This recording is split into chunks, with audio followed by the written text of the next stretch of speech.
kept pushing on, but then you went too far. When your ship has sailed and all your dreams are lost, everything is wrong, you feel like it's your fault. Just remember, I will be there for you, baby. Remember, there's nothing out there to get you, don't forget it. When life throws lemons, just call me. Just call me. Just call me.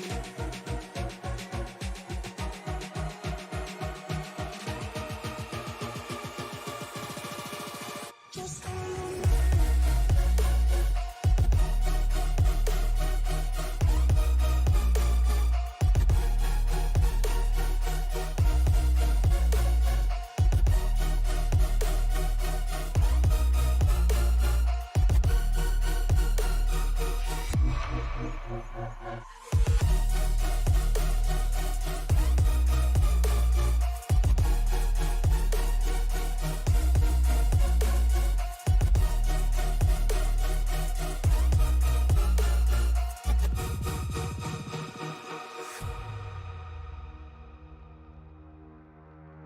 You're stronger now than you ever been.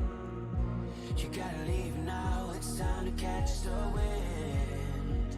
You will climb up high and look through the clouds, and when you're feeling low, I know you'll bounce back. Oh, and just remember, I will be there for you, baby. Remember, there's nothing out there to get you, don't forget it.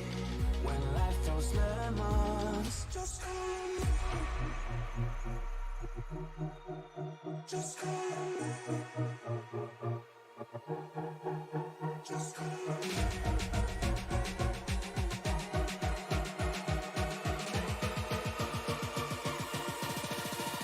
Just call me.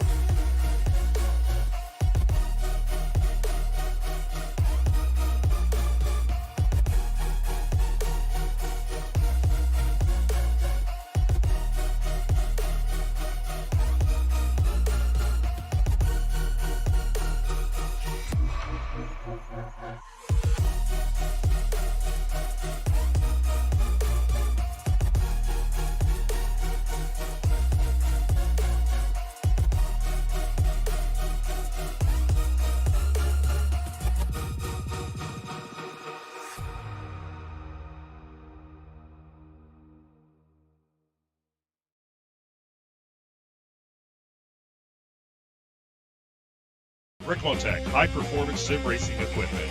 There's only one place to go, Ricmotech.com.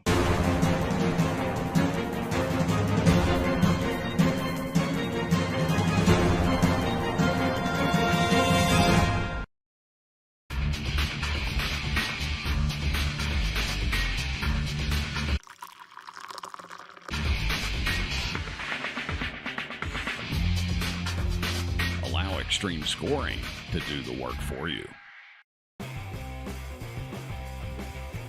Ricmotech, high-performance sim racing equipment. Whether you're just looking to have fun, train for race day, or become a serious eSports competitor, Ricmotech has you covered. Hundreds of name brand parts. Support from experts that love sim racing. Trusted by the pros. There's only one place to go, Ricmotech.com.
Ricmotech, high-performance sim racing equipment. There's only one place to go, ricmotech.com.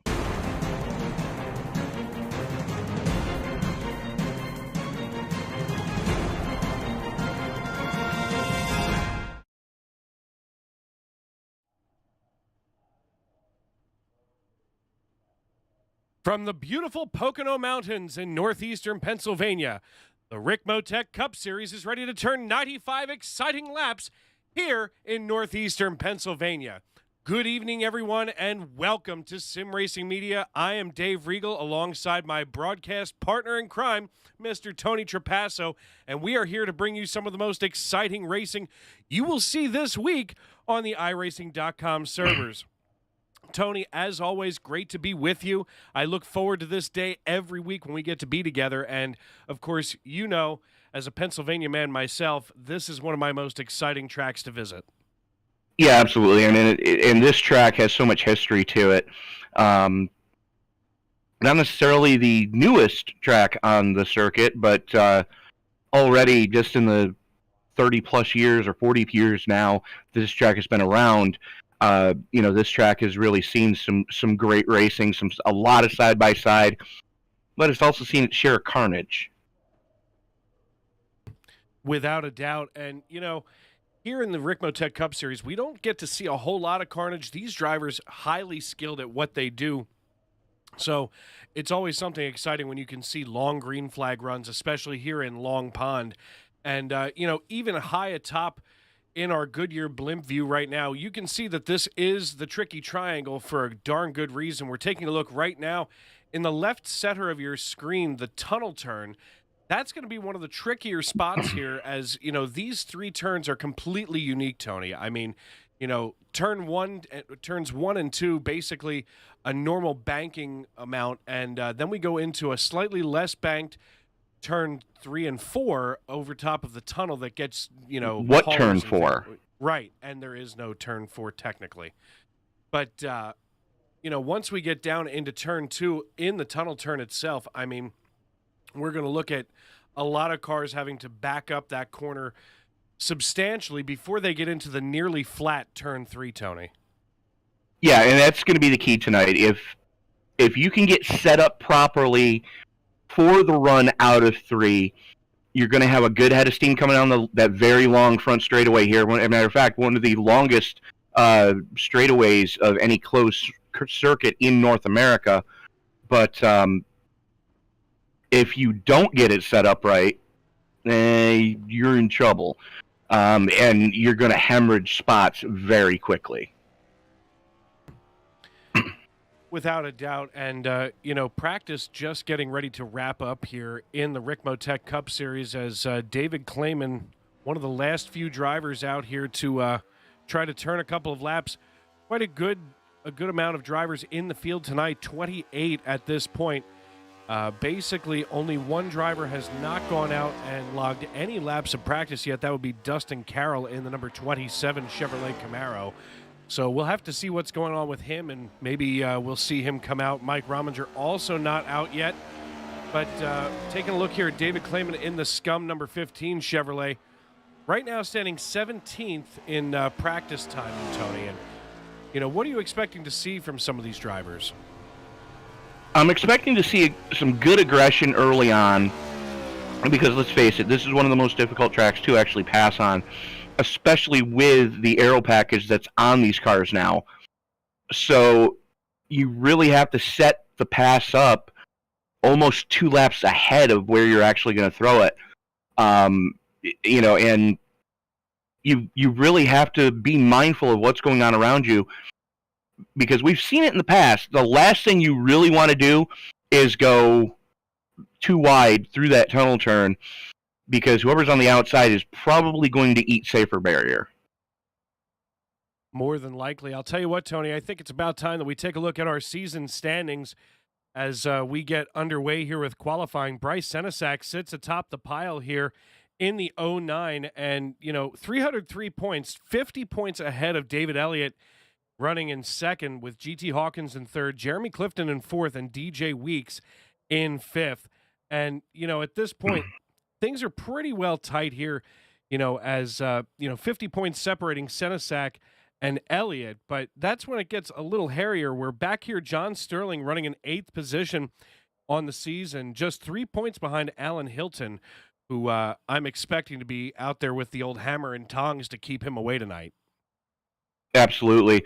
But if you take a look at the standings, Senesac has 2 wins on the season. He's automatically into the playoffs. David Elliott has a win. GT Hawkins has a win. And Jeremy Clifton has the only other win in the top 12 right now. And I'm looking down through here. Christian Gomez and Richard Romuller, the only other 2 that have scored a victory, although they are both not in playoff contention at this time.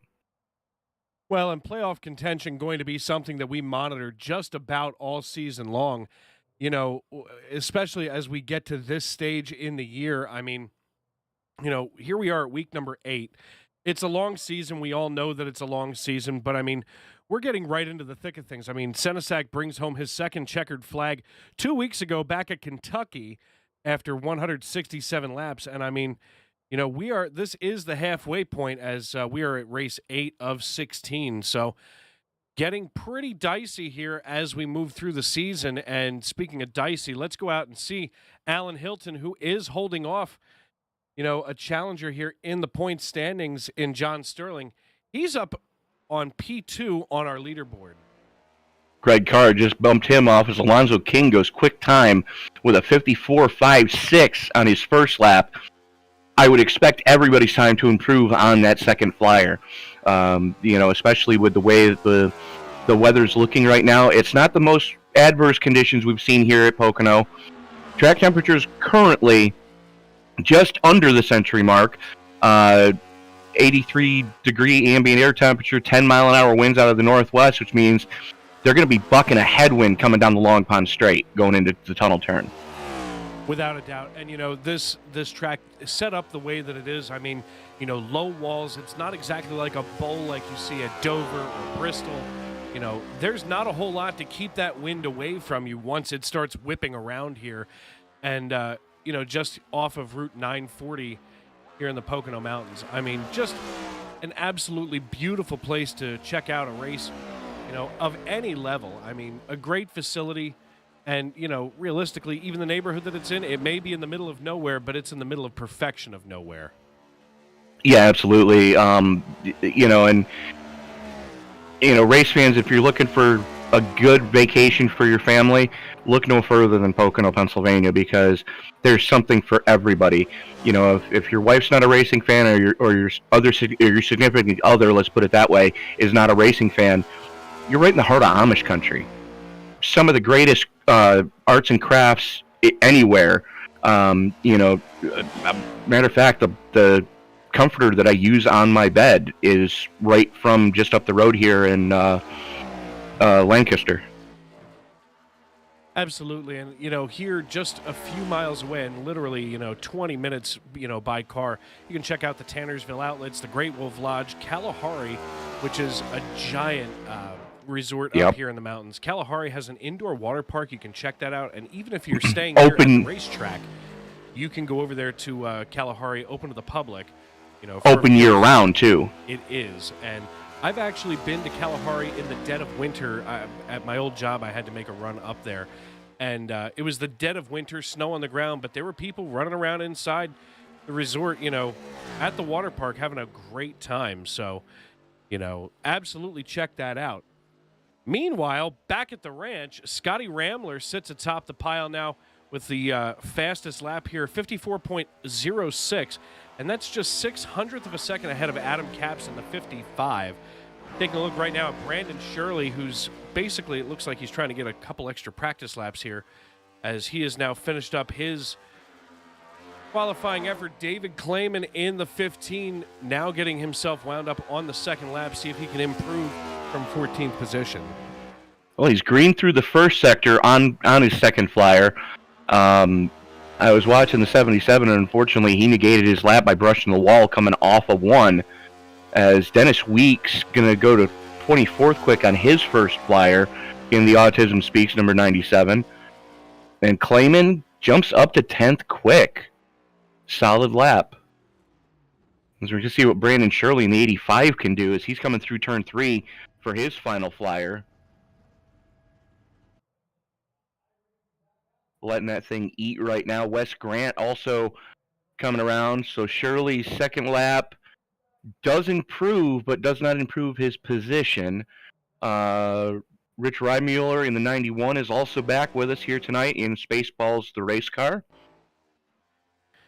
As always, I love that seems car. Yeah, I feel like you and I, just week after week, we get excited about that car in particular.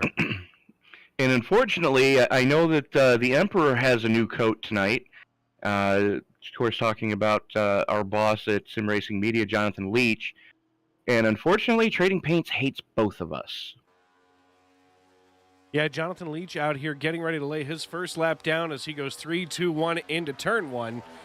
And we see him out here in this generic, almost looks like Gateway Country old computer box from way back there in the 90s for kids. Yeah. Computers used to be these things that you had to go to a store and deal with some guy who makes Tony and I look like cool kids. And, buy this thing. It weighed about 900 pounds, and your dad probably got a hernia putting it in the car. And it cost probably about as much as a used car at the time.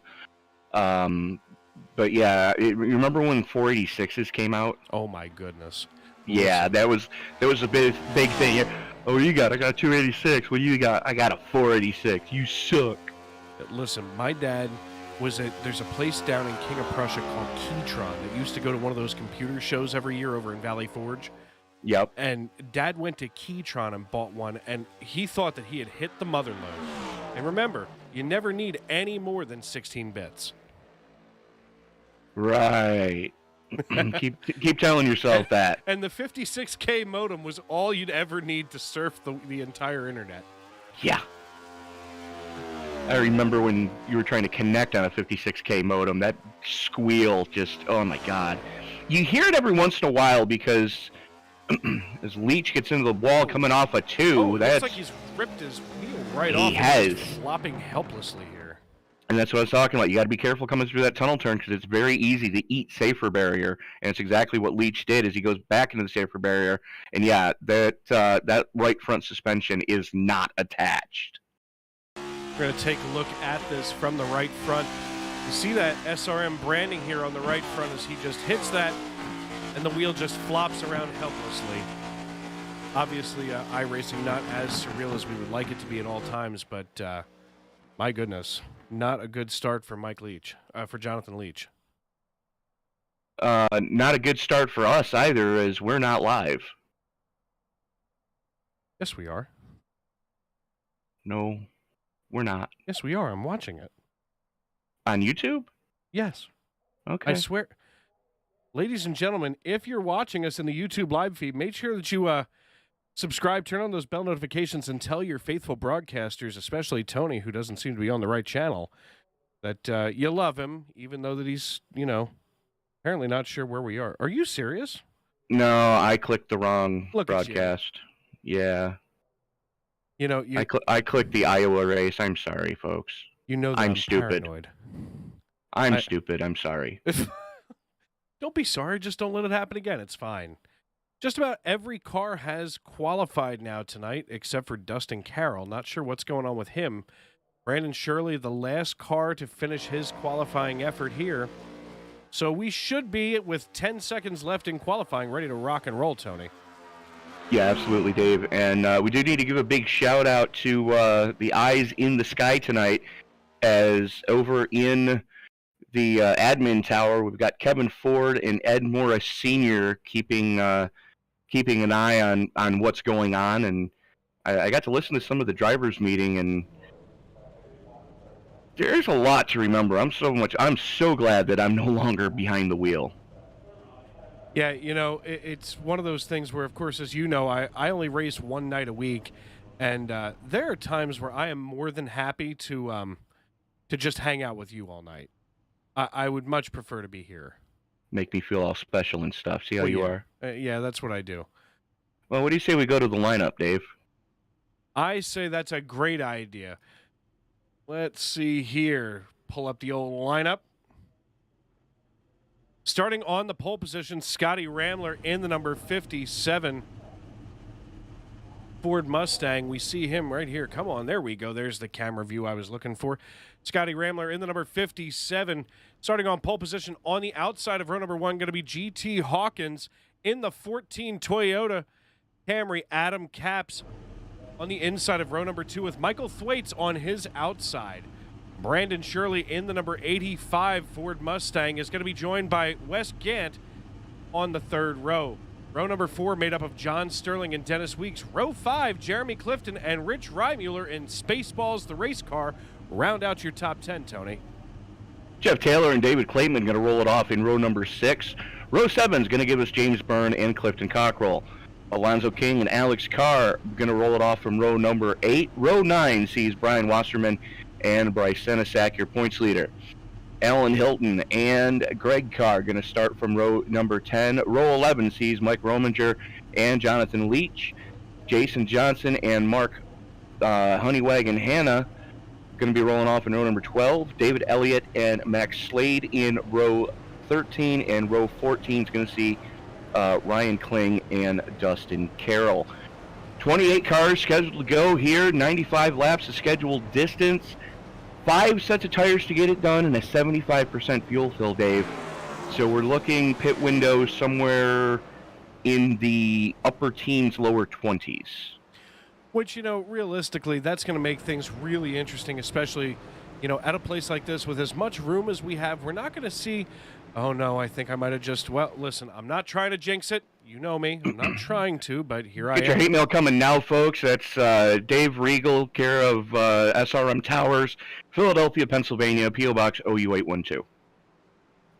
Yeah, I got to tell you, maybe I've spoken too soon, but, this is one of those leagues that we see, Tony, where, the quality of driving is superb. And with as much room as there is here at Pocono, we aren't going to see as much bumping and banging as we do, of course, some of the other racetracks on the circuit. Next week, of course, we're going to be at Iowa.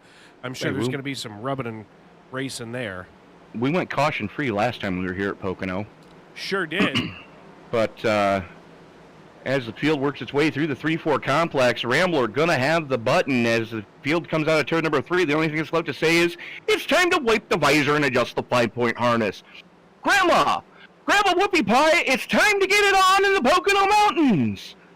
Race fans, it's show time.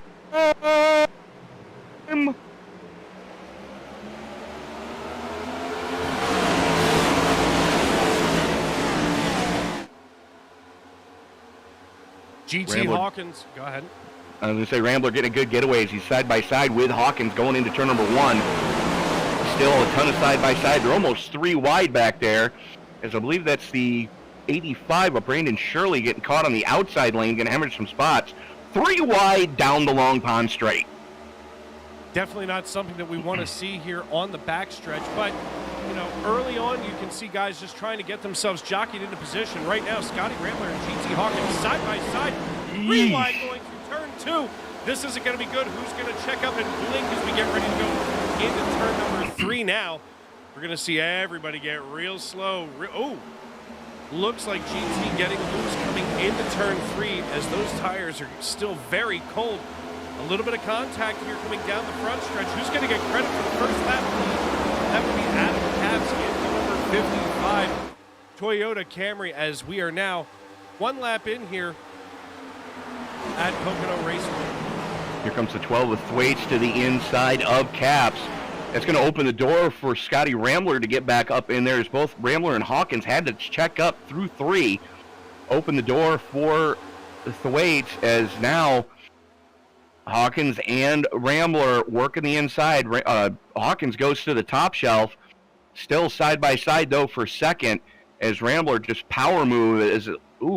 Did Thwaites get into the wall coming off a 2? It looks like he may have gotten close. He may have gotten a little bit of contact there, but meanwhile, while all of this is going on, Adam Capps has quietly opened himself a half-second lead while they are back here with the torches and pitchforks early in the Pocono Mountains. I have to say... I see what you did there. Yeah, see what I did?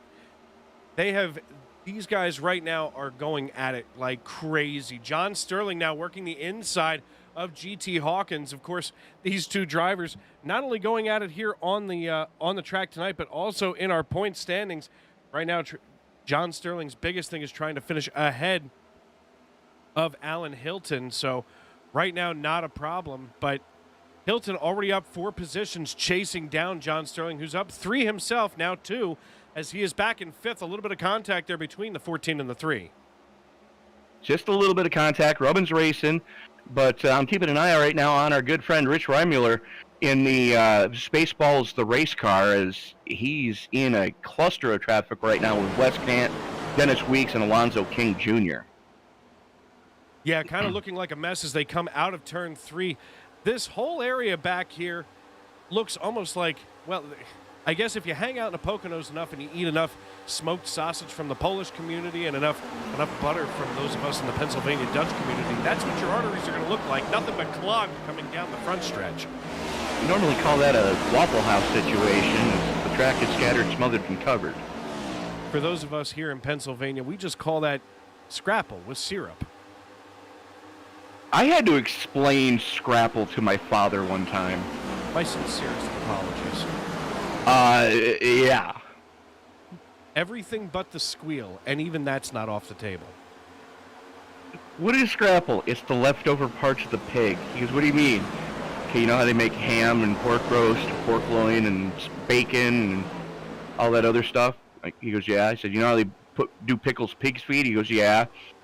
I said, okay. So it's everything else from the snout to the tip of the tail goes into Scrapple. And I still remember the time I had to explain Jell-O to a girlfriend of mine. Oh, no. Oh, yeah, she never touched the stuff after that. You know, I can't imagine being like a medieval stationery store owner, and he looks out the window, he sees a horse, and he thinks, you could be glue. Not only that, but your arteries, your tendons and cartilage can be a dessert. I don't see a problem with it. I really don't.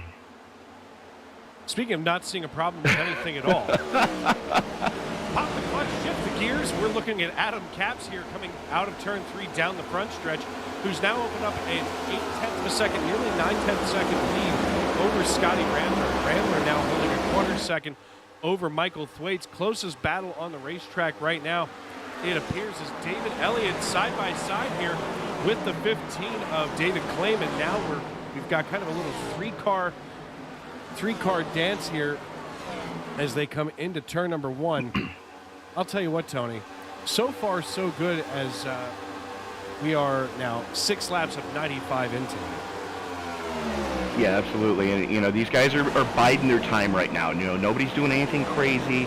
They're not overdriving the cars. They're just trying to see what they've got here in this first fuel run, see what type of tire wear they're looking at, and, you know, what adjustments they can make, if any, to try to improve their station as the race wears on.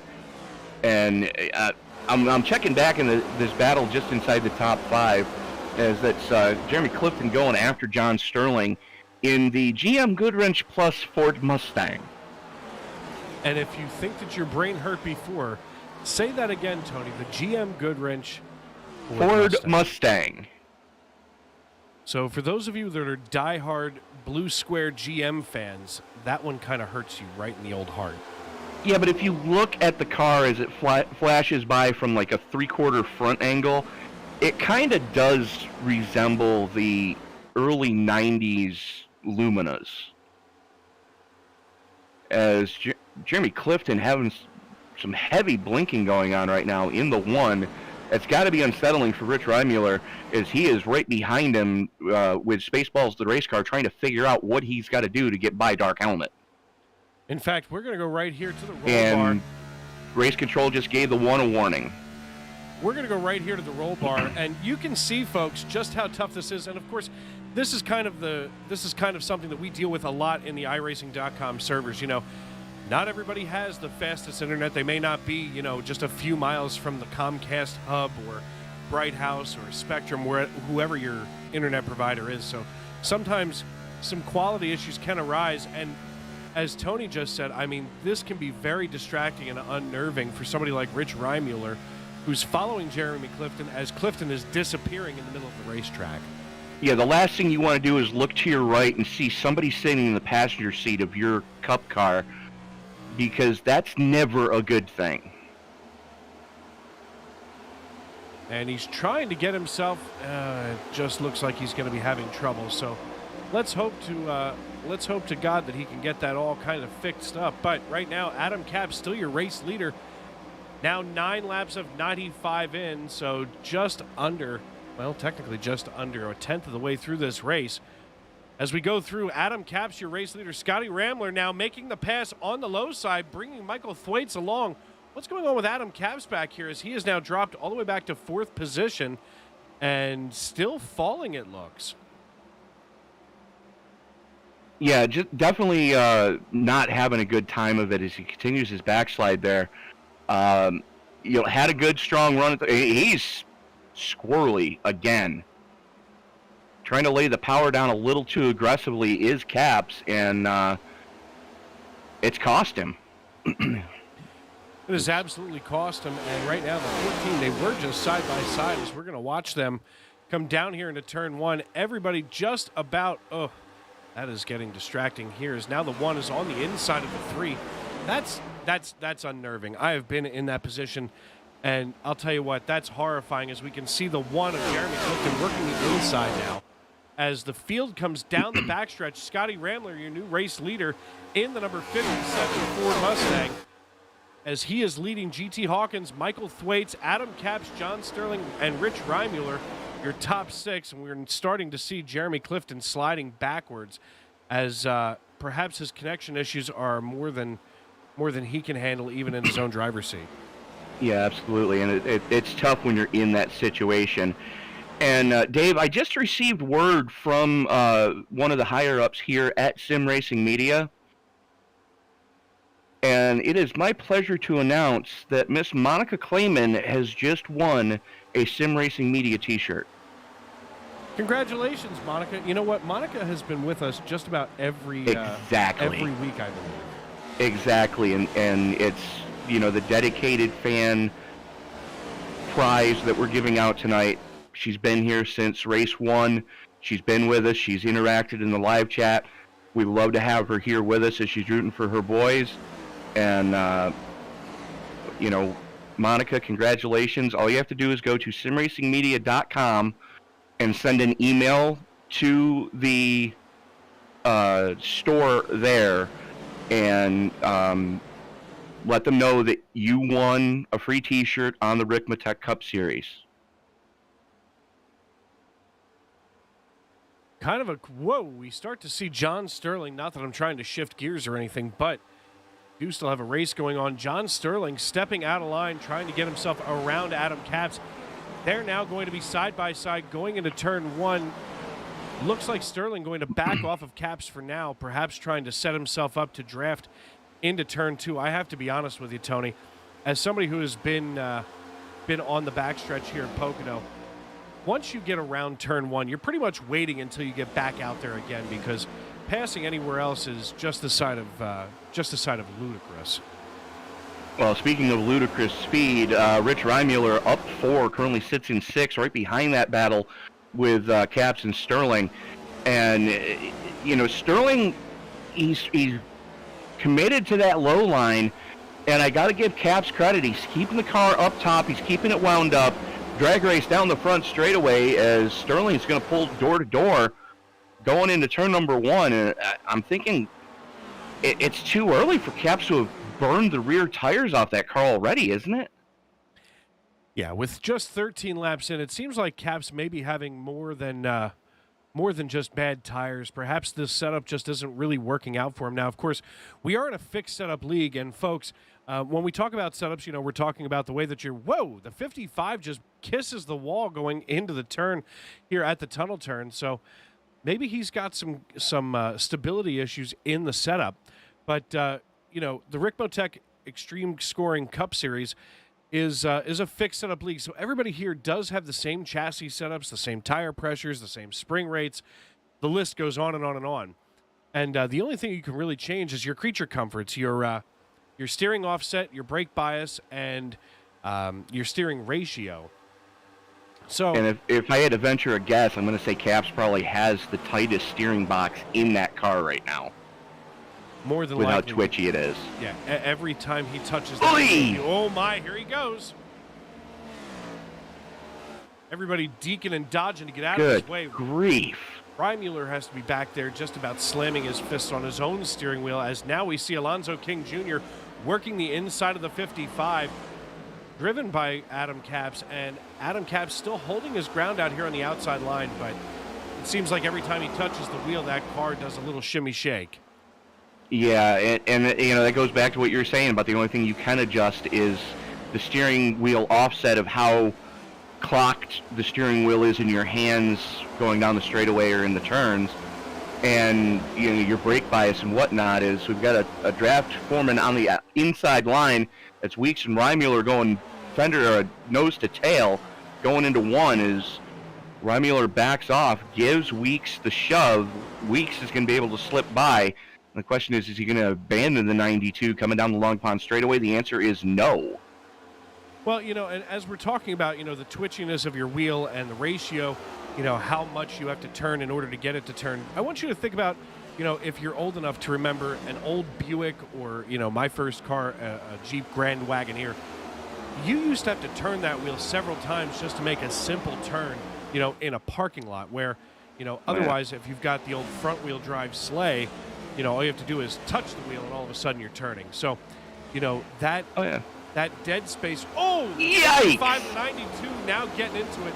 If I was the 55, I would be out of the way fast, as now the 92 of Rich Reimuller riding the high side, bringing along with him Brian Wasserman, who at this point has to be all but Code Brown coming into turn one. Oh, yeah, absolutely. I mean, that was definitely a Code Brown moment coming off of turn 3, as 55 is still twitchy. He's praying for a caution right now, and hopefully he's not in it.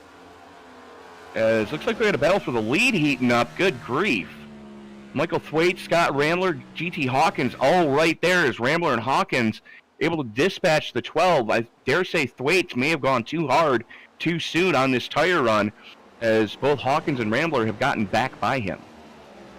Now we can see Hawkins and Thwaites here side by side chasing the 57 down. We're here in the chopper cam, as they have now decided to go single file, crossing the start-finish line on lap number 17. And 3 of John Sterling has joined that little battle too. Throw a blanket over your top 4. Alonzo King just under a second back, but he's starting to gain on these guys. Had to give up a little going through turn 1. But King, one of your biggest movers so far at plus 10, currently sitting in the number 5 spot behind Sterling. And with 17 laps in, we have to start considering that pit cycles are going to begin soon, as Scotty Rambler is your race leader here with just a 14/10 of a second lead over GT Hawkins. Michael Thwaites just a short distance behind him, running in P3. P4 is John Sterling, and Alonzo King rounds out the top 5. So, a lot going on here early on in the race in this first segment, as we have been all green all the time since that flag dropped on lap number 1. And looking all the way back through the field, 24 cars still on the lead lap, Tony, as even back here coming out of turn 3, looks like Jason Johnson, the last car on the lead lap in that number 24 Toyota Camry, holding his own back here, maybe just trying to stay out of trouble early on. He is at that, as we've got 3 retirements to speak of so far. Ryan Kling in the 5, Max Slade and James Burns have all decided to put it on the hauler. That's going to help Alex Carr in the 26, as he was coming in tonight on the outside looking in the point standings.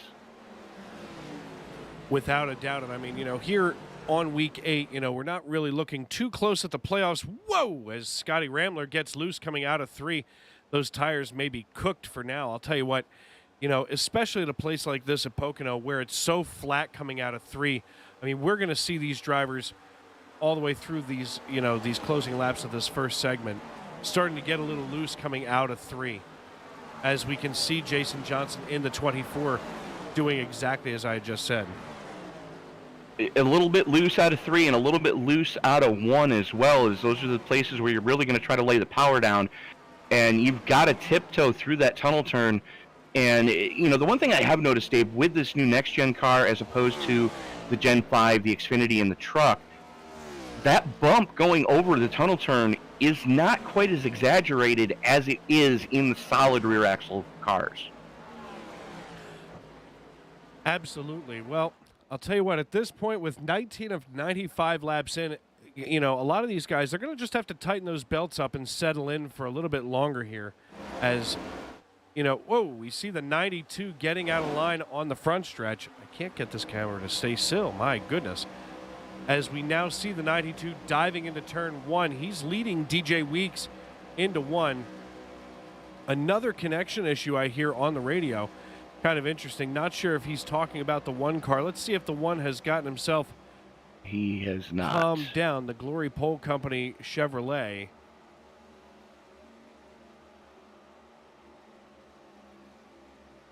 At the moment, not the end of the world. So far, so good. As we've got a battle for third heating up as Sterling's thrown to the inside of Thwaites, going into 3. Almost 3 wide as wisely GT Hawkins puts his foot into it and gets away from those two. Side by side down the front straightaway with Thwaites in the slipstream of GT Hawkins. Sterling's going to have to set that pass up sooner.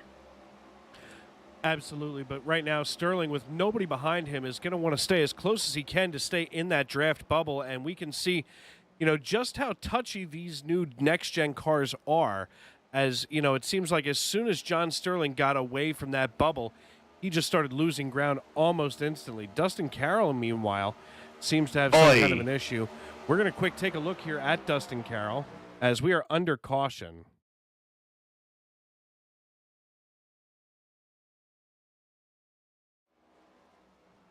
Taking a look at Dustin Carroll right here in the 27. That's actually at the 90, or at least that's what it's being shown. Oh, he catches the wall out of 2, gets loose. Oh, and he manages to keep it on track. My goodness, Tony. Yeah, but somebody who didn't keep it on track is the 80 of Alonzo King Jr., trying to save it coming off a 1 and parks sideways on the long pond straightaway.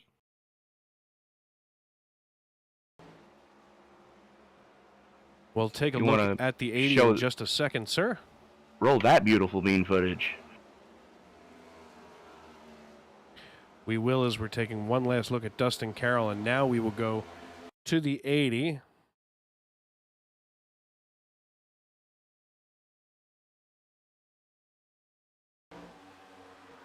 And we're taking a look at the 80 at the same time that the 27 of Dustin Carroll was having all kinds of a problem. We're going to fast forward here, and there he is coming onto the backstretch. My goodness. Ooh, watch him pop. Now he gets on the brake. I'm not, everybody's a little squirmy. And if you need your fire suit cleaned, step on over to Budget Dry Cleaners and Tuxedo Rentals over in Pocono Summit, Pennsylvania. My goodness. Of course you would know where that is. Uh-huh. Uh-huh. We're going to take a look right here, and something that I just, for my own sanity, I want to see here with Alonzo King. Let's see if he figured out that pedal in the middle probably could have stopped him from nosing into the wall. Well, like any racer would, he was trying to save it. Well, the question becomes, how'd that go? We see Alonzo King down here. The tires keep spinning, and he's trying, but woof. Oh, gosh. Definitely not what he wanted to see tonight. Well, it goes back to what we've constantly referred to with this car, being as all of your downforce is generated under the tail of it. As the car goes forward, it sucks the rear of the car down. So if you get these things more than 10, maybe 15 degrees off yaw, they're going around, and you're basically along for the ride. So your best bet is to just jam on the binders and flat spot the tires like a good little boy. Absolutely. Watching the race off of pit road, David Clayman seems to come out ahead of everybody as he decided did not to go stop. to his box. Yeah, he missed his box, so that's going to put Jason Johnson, formerly the last car on the lead lap. Never mind. Johnson Scotty did the same Ramler. thing. Johnson did the same thing. Scotty Ramler is going to cycle up to the lead here in the 57 with Michael Thwaites going to be in P2, GT Hawkins in third, and so on and so forth as we get racked and stacked, ready to roll once again. So, Tony, what do you say here? We go side by side while we're getting reset here, and hear from that merchandise store. Sounds like a game plan.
Allow extreme scoring to do the work for you. Ricmotech high-performance sim racing equipment. Whether you're just looking to have fun, train for race day, or become a serious eSports competitor, Ricmotech has you covered. Hundreds of name brand parts.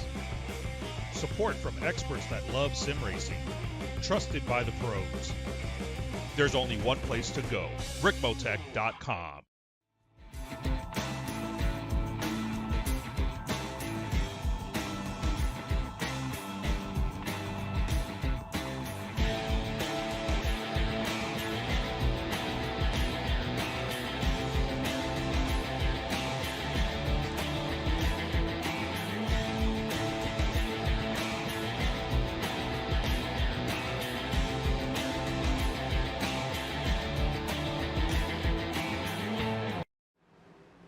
And we are back at Pocono for round number 8 of the Ricmotech Extreme Cup Series.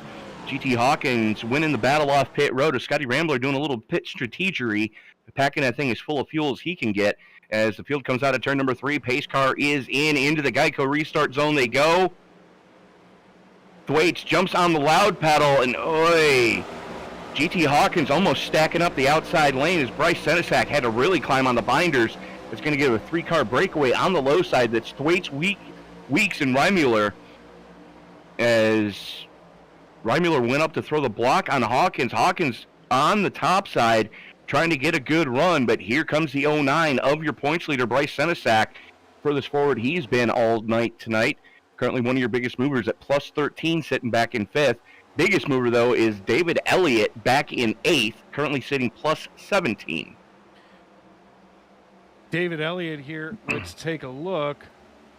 Out of Blacksburg, Virginia, in the number 42 Primetime Chevrolet. Of course, every time I say Primetime, I'm not thinking of racing. I'm suddenly thinking football. And, this is, honestly, Tony, this is like a great time of year. I mean, what in the world? The 14 is diving down pit road. I wonder if he's serving a penalty or something. My goodness, that was a quick exit. But, this is a magical time of year, Tony, for any sports fan. I mean, NASCAR is getting ready to go into the playoffs. Actually, we're already in the playoffs in the Cup Series. Then, of course, baseball getting ready to go into the playoffs. College football is back on Saturdays. Pro football is back on Sundays. Hockey right around the corner. And, Tony, the Professional Box Hockey League, which, by the way, I've done some reading on, is basically indoor lacrosse. Yeah. But box lacrosse is also getting ready to start up, and you've got the Sparkle Muffins up in your neck of the woods. Yeah, we do, and it's the thing nightmares are made of. If you've never taken a look at that, go ahead and open up a Google tab, folks, and type in Sparkle Muffin, all one word, and be ready to cringe, and hopefully you're not arachnophobic. But yeah, they're having the combine later this week in Elmira, New York, so I may have to take a road trip and go see some of the best indoor lacrosse players in the country do battle to see what teams are going to end up on here. And I just got word from Race Control that the restart is under review, and that's why GT Hawkins had to go down pit road for a pass-through. You know, Tony, Race Control is hard enough, so as it is, but these guys at the Ricmotech ExtremeScoring.info Cup Series, they are so on their game when it comes to race control. I mean, as far as organization is concerned, I mean, they have got to be the best. Well, most of the time we've had Ed Morris Jr. and Sr. up in the booth, keeping an eye in the sky, making sure everybody's playing nicely. Speaking of playing nicely, Alan Hilton getting caught on the outside as the 55 of Adam Capps throws it down the inside going through one. Looks like fresh tires have really... And we've still got Jeremy Clifton blinking heavily.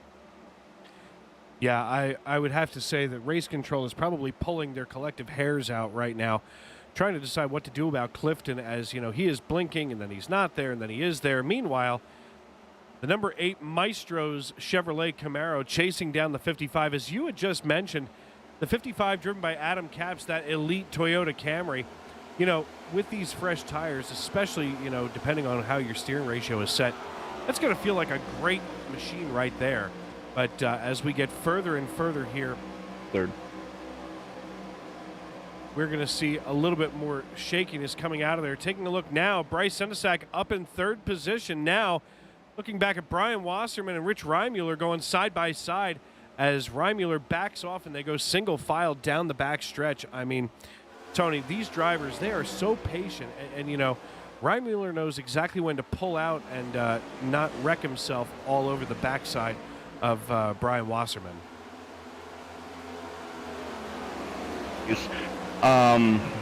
Yeah, he's definitely showing a lot of reserve right now, as we've got a slugfest going on for 7th with Hilton, Sterling, and Clifton, and David Elliott right there as well. But the one has got to do something about his connection issue. I just took a look at his ping, and he's got a 4-digit ping. The quality has calmed down, but the ping is still pretty high right now. And for those of you wondering what ping is, it's how long it takes for his computer to talk to the server and the server to talk back to his computer, or vice versa, whichever direction you want to talk about that in. But not the healthiest right now. No, I just looked to see where he was from, and Statesville, North Carolina is where Jeremy Clifton hangs his hat. So not too far away. A lot of times we see that if you're on the West Coast and you're using the East Coast server, or vice versa. So hopefully everything's okay. Maybe Jeremy Clifton having some storms or something like that around his home down there in North Carolina. Hopefully he gets that settled out, because he's running a pretty good race right now, running in 9th position where he had started. David Elliott up 15 spots, as well as Bryce Sendesack, your two big movers of the night. Elliott here in the 42 finally cracks into the top 10 now, running in 10th. So, and just behind him, it is a salad bowl of cars back here trying to keep it together. They are at that. Now, the good news is for GT Hawkins, he was able to stay on the lead lap, and he has caught the tail end of this field. The only thing is he's still a lap down, so I do stand corrected there. But these guys are picking them up and laying them down. Everybody's giving everybody else a little bit of room, a little bit of leeway right now, because they know that we're only working lap 32 of 95 here tonight from Pocono. Still a ton of racing left here tonight, and if you haven't done so already, help this video out. Give it a thumbs up. Let us know you like what we're doing, and it really helps share these videos with the YouTube algorithm. The more thumbs up a video gets, the more likely it is to be shared on someone's homepage when they log into their YouTube. And if you haven't done so already, hit that subscribe button and turn on bell notifications, because, Dave, we're right back into the thick of it as we now again have racing 7 nights a week, with this coming Saturday being the return of the AI series, Season 2. We're going down under with the Aussie V8 Supercars. And, you know, the iRacing, the AI iRacing series that we're doing right now is something really interesting. I mean, folks, you know, iRacing basically, for lack of a better term, has no boundaries. You can put any combination of car that you truly want, you know, on just about any track that you want. So we're able to take those V8 supercars from down under and basically let them drive themselves, so to speak, because the AI technology on iRacing.com is just that advanced. And wait till you see what's in store for Season 3. I'm not going to give anything away yet, but... Teaser, can we say Oh, teaser? yeah. Oh, yeah, no, there's a couple ideas in the works. It all depends on what other gifts iRacing gives us for the holidays this season. But Scotty Rambler on his recovery drive, just outside the top 10 right now, but he's got an angry pack of Hornets right behind him. Absolutely. We see Scotty Rambler here in the 57, that silver car right in the middle of your screen. He is trying to hold off Mike Rominger in the 29 Chevrolet Camaro. A lot of Chevys behind Scotty Rambler. So not sure if we're going to see them gang up on that blue oval, as we are now 34 of 95 laps complete. Just about 10 laps left, as 10 laps left before we start to see the next round of pit stops here at Pocono Raceway. And taking a look at our YouTube live chat, looks like Monica Clayman got the message for her free giveaway, that T-shirt. Yep. So Monica, always glad to have you with us, as now she is cheering on Alonso. And Alonso King here running in 14th position right now. We see him crawling up slowly as he is now up 1 position. West Virginia native working just behind Clifton Cockrell, running in 13th right now. And of course the 14 of GT Hawkins between these two drivers. Yeah, Hawkins, unfortunately, with that pass-through penalty, did end up going a lap down. Although this is usually one of those tracks where you can get away with going down pit road, servicing the car, and not going a lap down. So not exactly sure what all took place with Hawkins there. But checking back up towards the middle of the top 10, Alan Hilton under heavy pressure right now from the 3 of Sterling as they haul it off into turn number 3. Sterling's going to go to the high side this time and hopefully get some pull down that front chute, as looks like Jeremy Clifton has gotten his connection issues sorted out, at least temporarily.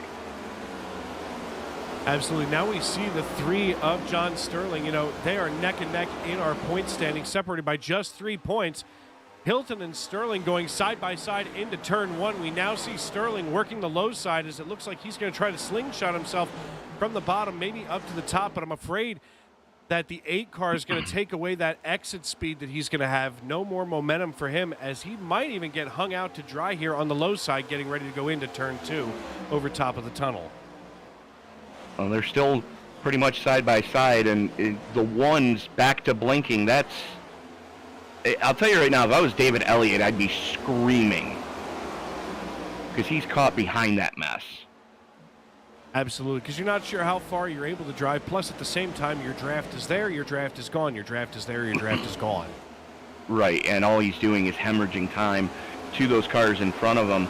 As Sterling going to make another bid. He now has the 1 of Clifton. The only problem is Clifton disappeared for half the front straightaway. Yeah, that's something very, very unfortunate. We're going to take a look back here at David Elliott.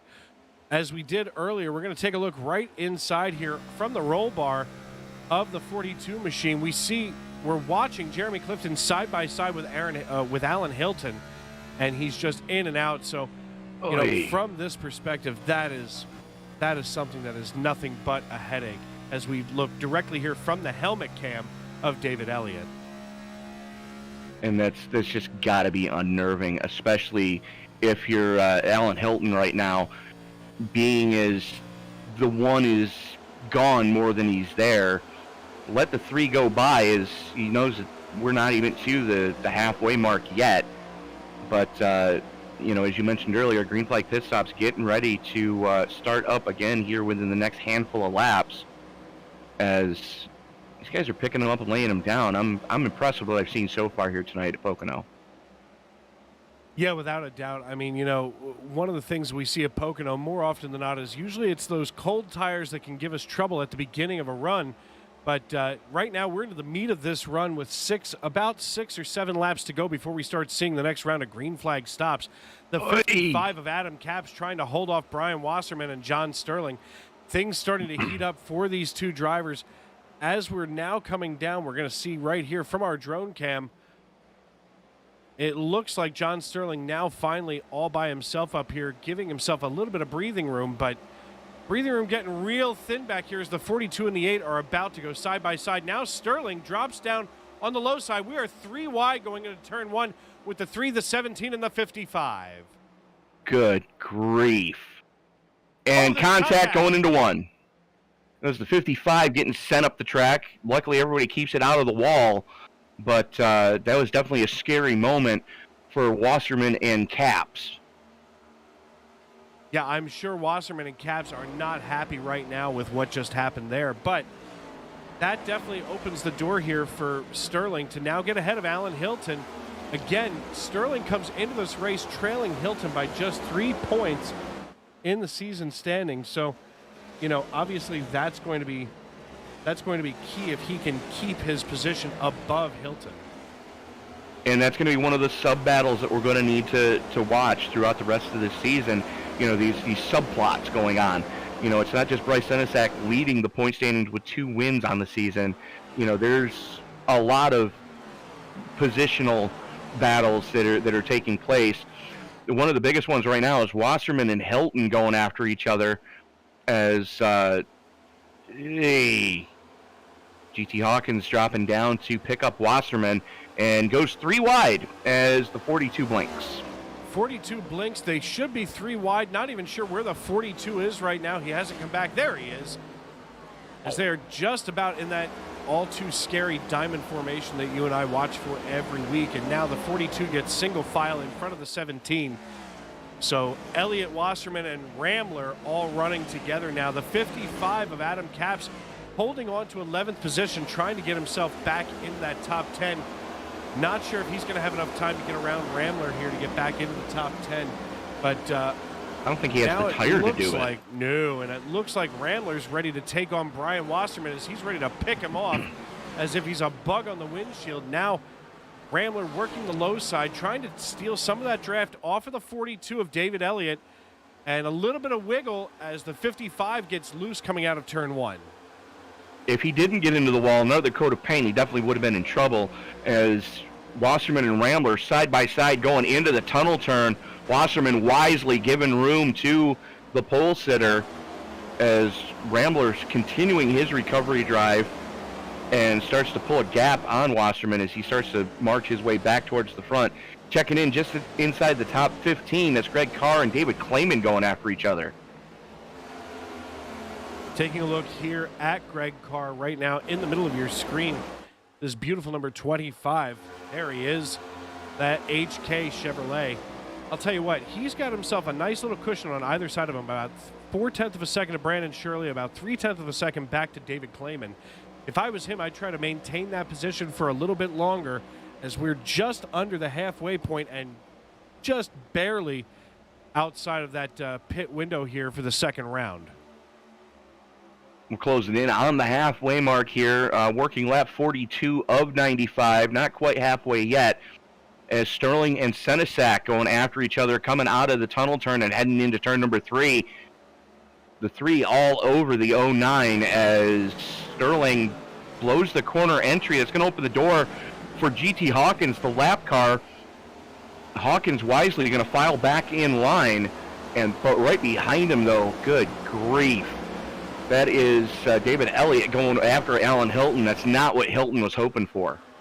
No, Hilton was definitely looking for an easier path to keep climbing up now. David Elliott holding him off, but right now it looks like Hilton trying to get some kind of a run going. This late, though, it's almost like everybody's tires are just a little bit too slick, a little bit, too light on grip, as even Scotty Ramler trying to work the inside now of Alan Hilton going down into turn 2, as maybe Hilton has just overcooked those tires and he is basically riding around on ice. With as fast as he was going earlier, it's very safe to assume that. But one of the best at saving equipment is the driver of that 55. Scott Rambler knows how to maintain tires and knows how to not punish them, as he's working around two guys that are way. That was a pucker moment coming out of 4, as Rambler has to haul it hard left to stay off the 42 coming off a 3. That is going to open the door for the 8 of Hilton to get a run, as he's now going to get by the 42 and try to follow Rambler back towards the front. And we see Rambler here in the 57 following the one of Jeremy Clifton. Jeremy Clifton's connection issues seem to have calmed down substantially from where he was. Of course, I probably just jinxed it. But for right now, he looks fairly stable, as now the 57 looking to the inside, blowing the doors right off of that glory pole Chevrolet Camaro. Comes out of turn number 2. They go down toward turn 3. Things are going to get a little tight here, as we're going to take a look up here at this battle. Holy Christmas. For third position, the 97 and the 9 and the 3 out here with the torches and pitchforks trying to defrost this battle. And I'll tell you what, Tony, I don't think it's going to get any easier, as Bryce Senesac is clawing his way past John Sterling. Oh, he's trying to get back up there. Senesac was in third. Dennis Weeks was able to get by him, as he now throws to the inside going through turn 1. The Trenton turn, as some people would call it, that now defunct track that, we hear more and more every year about your local tracks closing. Folks, if you consider yourself a racing fan, you owe it to yourself to go to your local short track on a Friday or Saturday or a Sunday night and cheer on the next AJ Allmendinger, the next Dale Earnhardt Jr., the next great champion. They all have to start somewhere, and they come out of your local short tracks. And Dave, you got one in your neck of the woods that's this is going to be its final season. Grandview. Yeah, Grandview is about to close out there in oh my goodness, I just forgot the name of the town that it's in, just outside of Allentown, Pennsylvania. But Grandview getting ready to close. As a matter of fact, we were just having a discussion the other day at work about it, and it's sad. And oddly enough, at the same time, that we see some of these tracks closing, like Grandview or Nazareth, which of course had an influx of cash from the Andretti family. I mean, right. You do start to see some of these tracks making a return, like North Wilkesboro, that of course has a lot of Earnhardt money flowing through it right now, as well, maybe not necessarily money, but support. So make sure that you're supporting your local track and going out there. And it's one of those things, Tony, I don't know if you've ever noticed it, but sometimes you see these diners that close and they go on the news, your local news, whether it's Fox 5 or whatever you have up there. Yep. And it's, we're here at so-and-so's diner in such and such a town. And they see all these people that say, I used to come here all the time. It's a shame that it's going to close. Well, if you would come here all the time again, maybe it wouldn't be closing. So make sure that you're out there supporting those local tracks. Make sure that you're buying a ticket, getting there on the weekend. Even if it's just for one night, instead of 2. Get out there and support your local tracks. Absolutely. And support your local diner, too, especially if you're in the middle of Pennsylvania, as, oh, boy. Oh, no. Wes Gant. We are under caution. Oh, my. Here we go.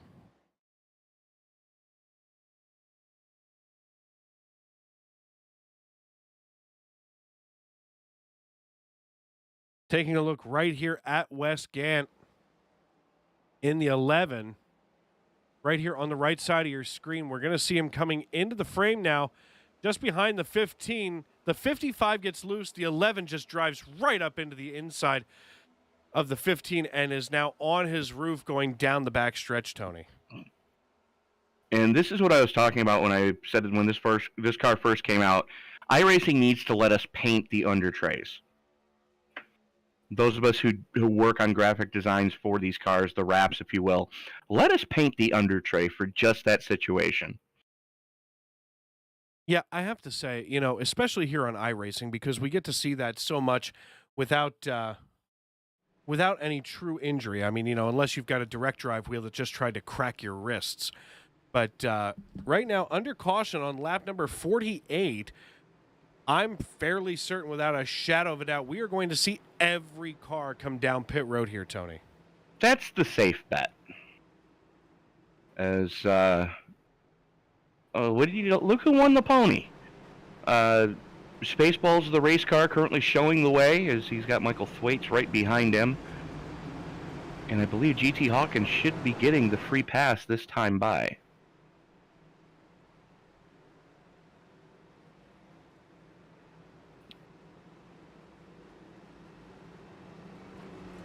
Huh? About to be wholesale pit stops here as the pace car brings the field out of turn 3.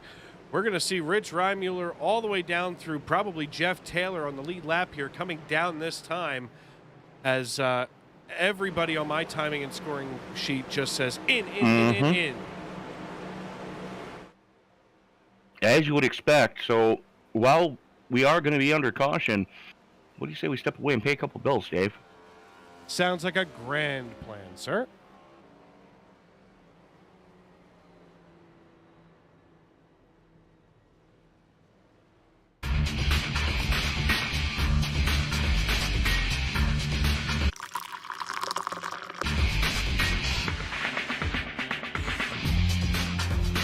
Allow Extreme Scoring to do the work for you.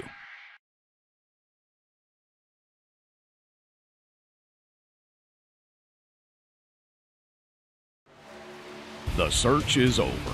The most comprehensive oval scoring solution is here.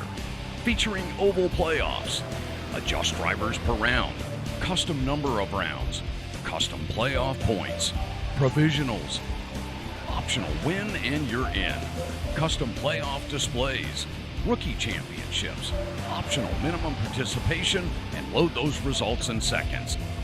Visit extremescoring.info today.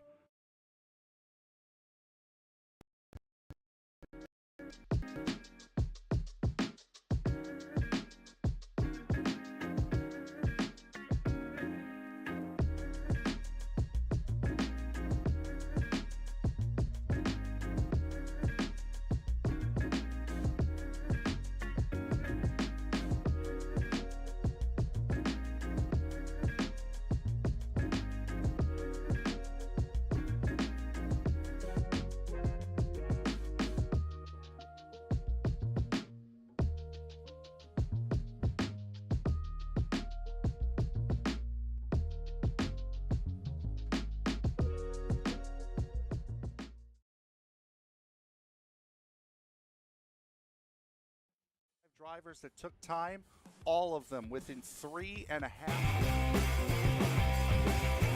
Ricmotech high-performance sim racing equipment. Whether you're just looking to have fun, train for race day, or become a serious eSports competitor, Ricmotech has you covered. Hundreds of name brand parts. Support from experts that love sim racing. Trusted by the pros. There's only one place to go, Ricmotech.com.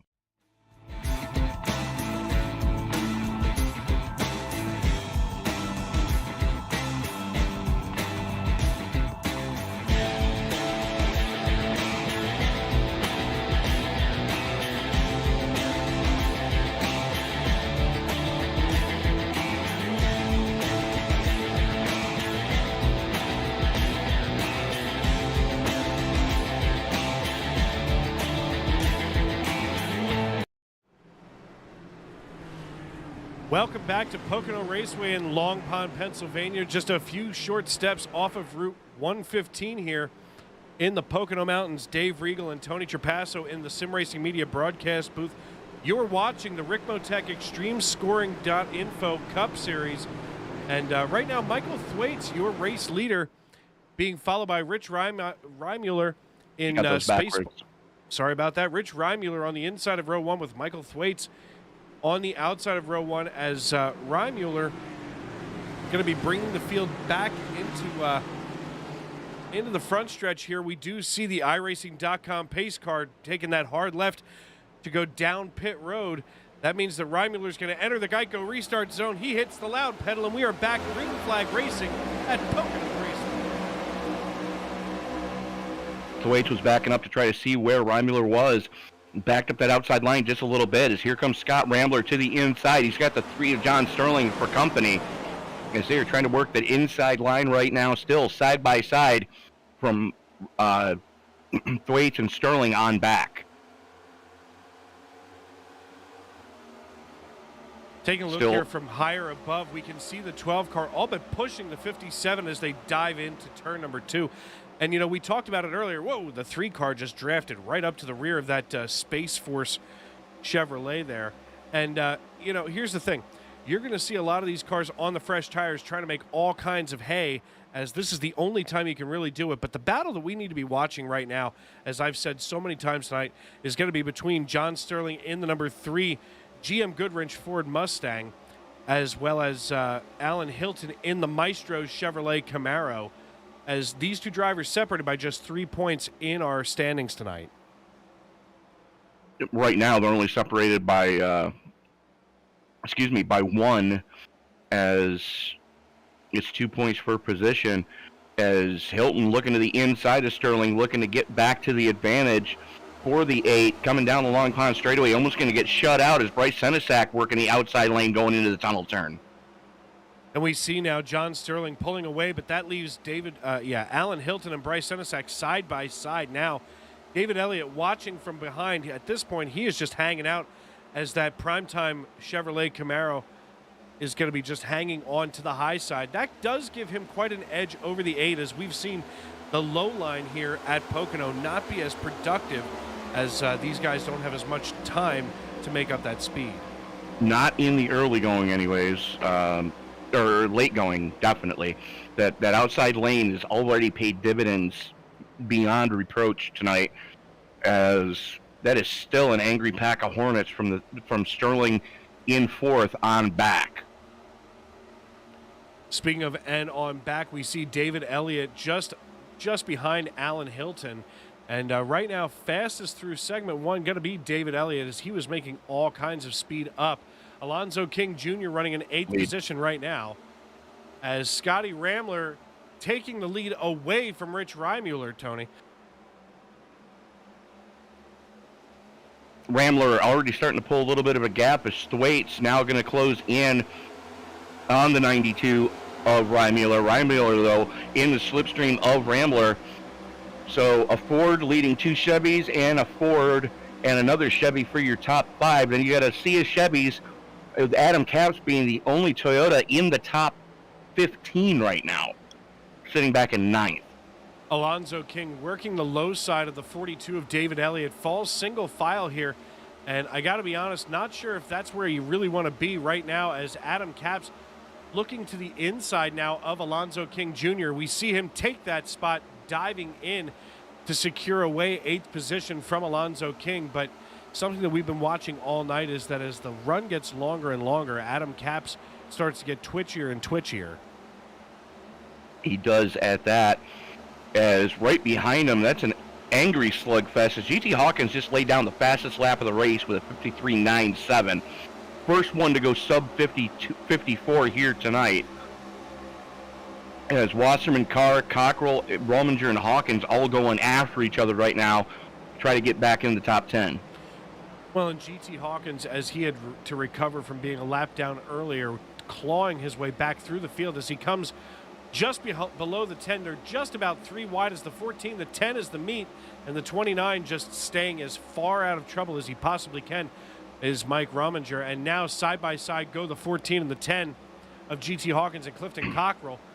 They are all but touching. You couldn't fit an index card in between there, as what happened between the Raiders and the Cowboys 2 years ago in the NFL. Sure, okay. The NFL, it's a thing with the funny-looking ball. They throw it around, they hit each other. It's kind of violent. No? Oh, you mean the sport that they call football, even though it's not played with your feet? You know what? We're not going to debate this right now. I'll tell you one thing that's going on that's not up for debate right now is Reimuller and Thwaites have gone after each other for the last handful of laps. If anybody sneezes in the top 10 right now, everybody's going to lose. Yeah, without a doubt, it's Spaceballs, the Chevrolet, leading Space Force, the Chevrolet, as that new branch of the United States Armed Services chasing down the existing branch of, well, they're not technically aliens, but they do need to get some air up there on the planet Spaceball. I was about to say, since when did the United States government sanction Spaceball Force? No. Space Force, Spaceballs, it's a whole thing. Okay. You're really a good Spaceball. Marlene and Charlene are probably watching on from President Scroob. Yes. Scotty beamed me last night, and it was wonderful.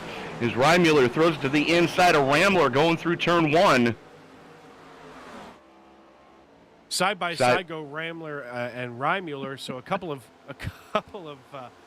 R's cutting it up here, as it looks like Rambler going to try to hold the high side. Now, Rich Reimuller throws it into ludicrous speed. They dive into turn number 2 over top of the tunnel, and as they come out of the tunnel turn, they are still side by side going down toward that all but flat turn 3. If Reimuller can hold that bottom line, that will take away. Oh, they make contact. A little bit of a hip check from Reimuller on Rambler. I can speak tonight, I promise, folks, I can.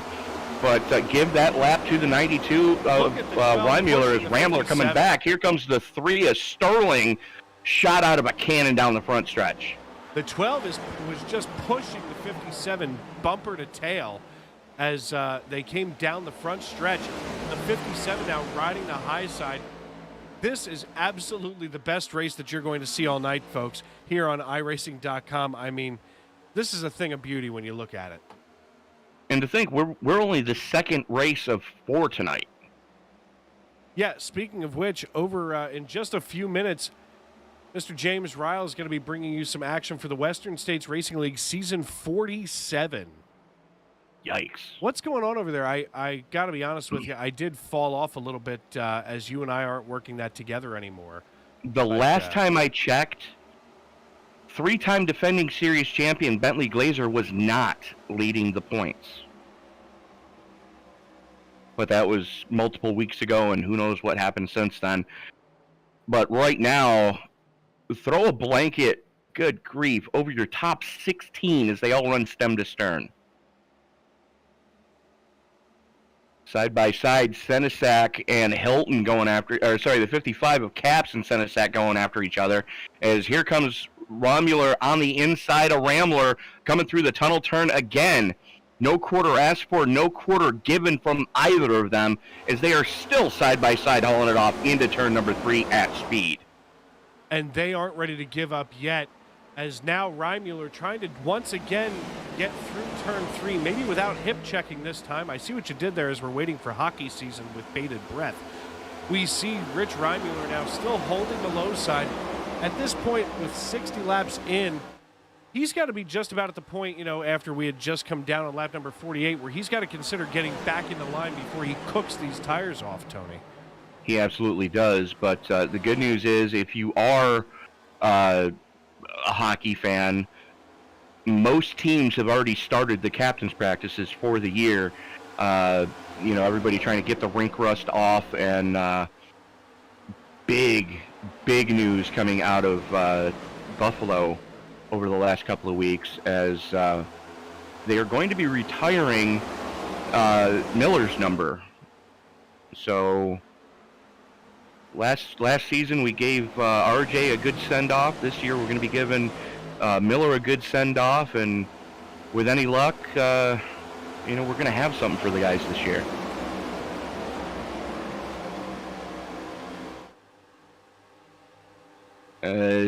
Still, just throw a blanket over that top group of cars as Hilton working the inside of Caps now, trying to follow Senesac around as GT Hawkins continues his recovery drive, already back into the top 10, currently sitting in 8th.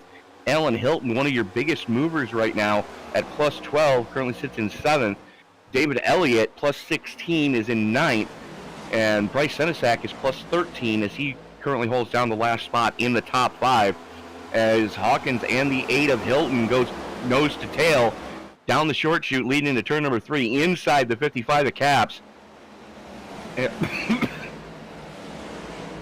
And we see Hawkins here just as my partner suddenly decides to swallow his tongue. We see the 8 car of Alan Hilton being pushed along by GT Hawkins down the front stretch. The 55 comes down, nearly throws a block right in front of Hilton and Hawkins.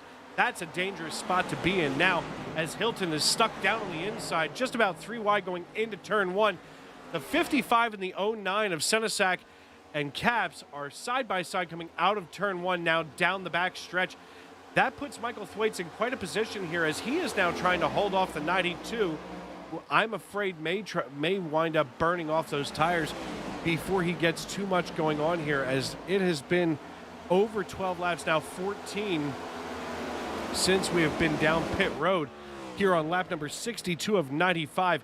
Folks, if you're just joining us, you have decided to tune in at just the right time here on youtube.com. I'm Dave Regal. My broadcast partner is Tony Trapasso, and you are watching the Ricmotech ExtremeScoring.info Cup Series here, racing at Pocono Raceway in the beautiful Pocono Mountains of northeastern Pennsylvania. We're just outside of Scranton, about a 45-minute ride from Scranton, of course, home, birthplace of some really important people in the world. I believe the President of the United States was born in Scranton. They have a street named after him, and of course, the home of Michael Scott from The Office. And The Office, a lot of it, some of the outside shots of that show were filmed in Scranton. Beautiful little town there, home of the National Historic Site. Of course, a big railroad town. So a lot to do here in northeastern Pennsylvania, as Tony and I were talking about it earlier. And speaking of a lot to do, right now, Rich Reimuller has a lot to do, as he is trying to hold off both Bryce Senesac and GT Hawkins here on lap number 64. Tony, if you got your tongue all untied there, what do you see going on here with the 55 of Adam Caps as we're getting deeper into this segment? Well, as you're talking about getting deeper into this segment, I think Reimuller did burn a little bit more tire off than he was looking for. Senesac and Hawkins go side by side down the Long Pond straightaway leading into the tunnel turn, side by side. Toyota on the low side, Chevy on the top shelf. Is now John Sterling under attack for Michael Thwaites for second as well. Thwaites just going to send it to the inside on that GM Goodwrench Ford Mustang. It hurts my brain every time I say that. But Dave, let me ask you this. Have you ever had a chance to go to Centralia? I have absolutely been to Centralia. I have been to their firehouse to see their one piece of apparatus. That's funny. Centralia has about a 1985 International chassis engine. It has a 1250 pump on it. For those of you that don't know, that means 1,250 gallons per minute. And that piece of apparatus is protecting about 9 homes. Basically, the town of Centralia, back in the mid-50s, a mine fire had ignited underground. Of course, we're here in the heart of anthracite coal country.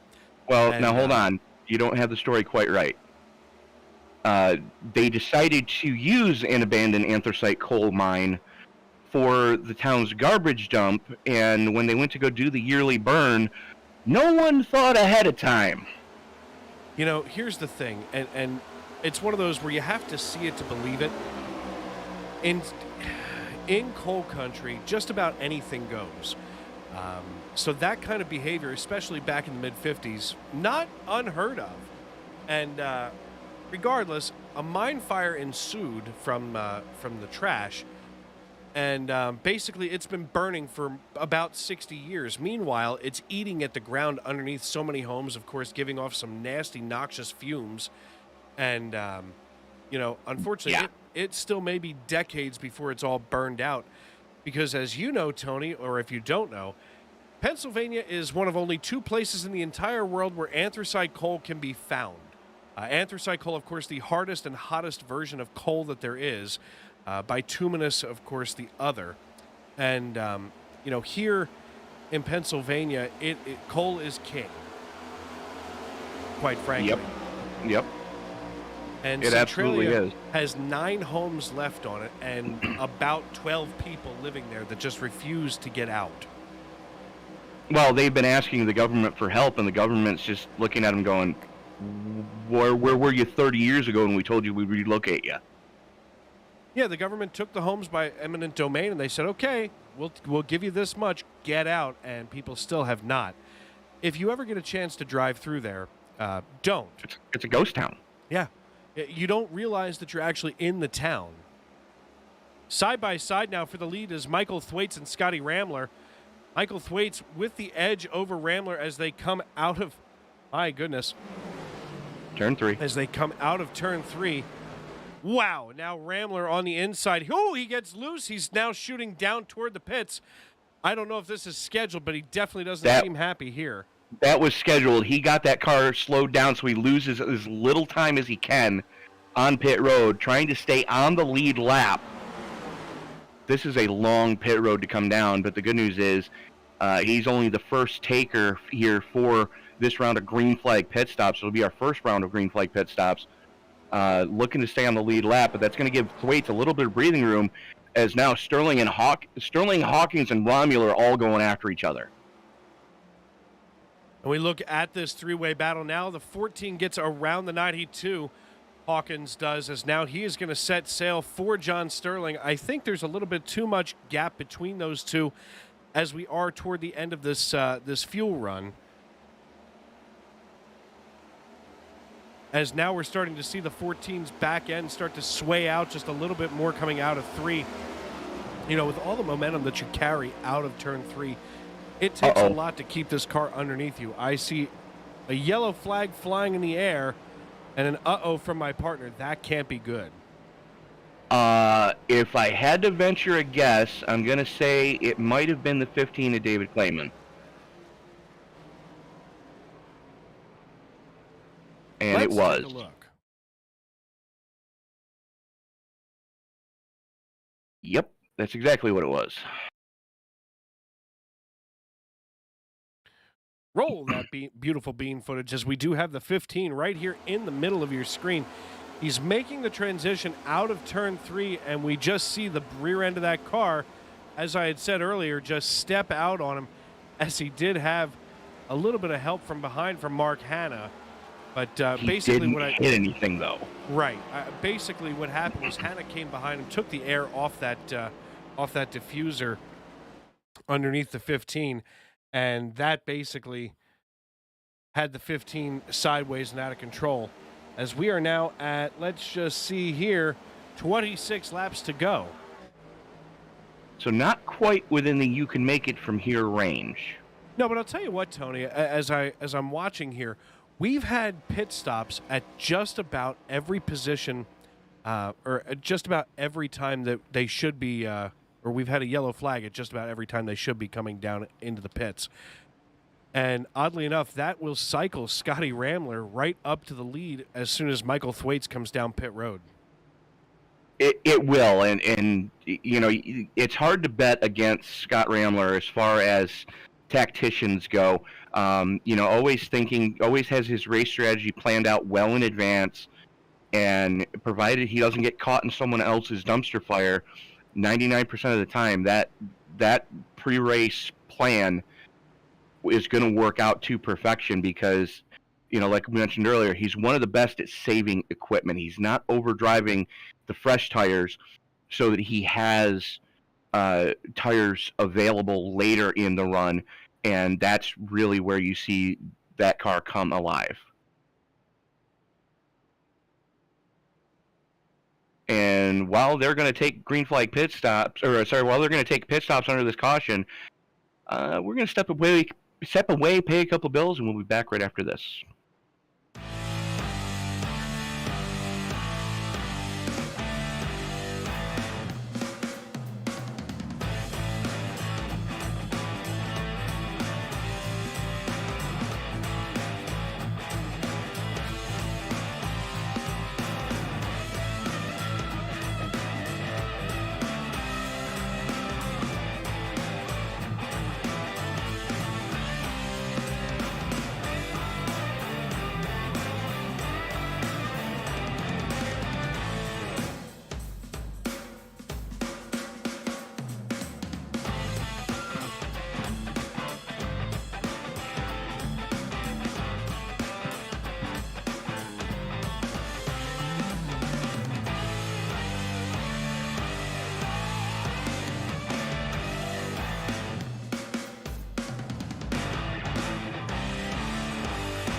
Extreme Scoring to do the work for you.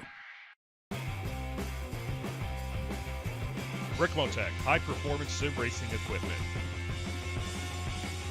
Whether you're just looking to have fun, train for race day, or become a serious eSports competitor, Ricmotech has you covered.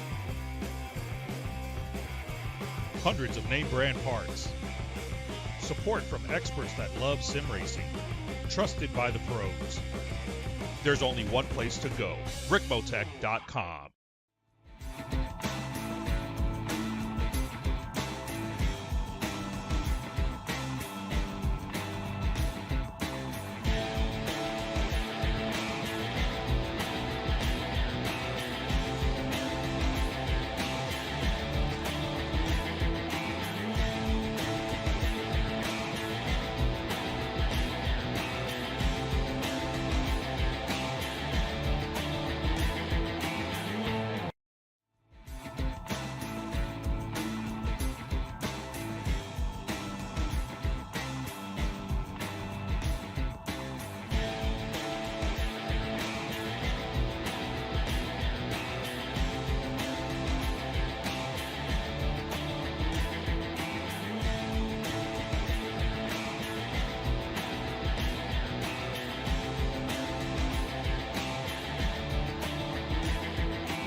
And we are back at Pocono for round number 8 of the Ricmotech Cup Series, presented by ExtremeScoring.net. Scott Rambler cycling his way back up as he had just gone pit just before that caution came out and just got off pit road just in time. Michael Thwaites and everybody behind him taking 4 in fuel. And Dave and I were doing some quick high-powered gazintas. That's math for those of you who don't speak Middle Dutch. You cannot make it from here, but we're about to find out if anybody's going to be brave enough to try. As a pace car leads them out of turn number 3, and you can see it on the outside wall. What turn 4? As the pace car makes that hard left turn to head to pit road, Rambler going to lead them into the Geico restart zone. Green flag comes out, Rambler jumps on the loud pedal, and we are back underway as Thwaites under heavy pressure already from Reimuller. And folks, we are going to step aside and keep our mouths shut as you can hear these cars thunder into turn number 1 here and Let's Turn It Up on Sim Racing Media.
And we are back as we're watching the glory pole number 14 of GT Hawkins show the way here tonight at Pocono. He's continued his recovery drive. Already back up to the point. Michael Thwaites keeping him in check, though. But that is an angry pack of Hornets from Sterling, Rambler, and Reimuller as they run stem to stern through the tunnel turn right behind them. A little bit of breathing room back to Bryce Senesac as he and Brian Wasserman almost got into each other a couple of times while we were watching that. And, Dave, I'm looking at the very peculiar line that John Sterling is running through 3. Is that just to save tires, or is he just missing his braking zone? You know what? I was thinking the same thing, and for some reason, I'm thinking he's missing the braking zone. I don't know if it's because he's trying to get around Thwaites. Sometimes you can get a little bit of tunnel vision and, get yourself out of line as you're focused on one section of the track instead of, the car in front of you. So it's entirely possible. We're going to take a look here as we're going to zoom in on just John Sterling and take a look at that closer. Folks, if you are just tuning in on YouTube.com, I'm Dave Regal. My broadcast partner is Tony Trapasso, and you are watching Sim Racing Media's presentation of the Ricmotech ExtremeScoring.info Cup Series live from Long Pond, Pennsylvania, just off Route 115 in the beautiful Pocono Mountains here in northeastern Pennsylvania, about an hour and 25 minutes north of where my broadcast studio is and about 2 hours south of you, Tony. So 3 hours south of you. And, just a gorgeous area and a great place to watch a race here. It is. Some of the most picturesque scenery that you're going to see anywhere.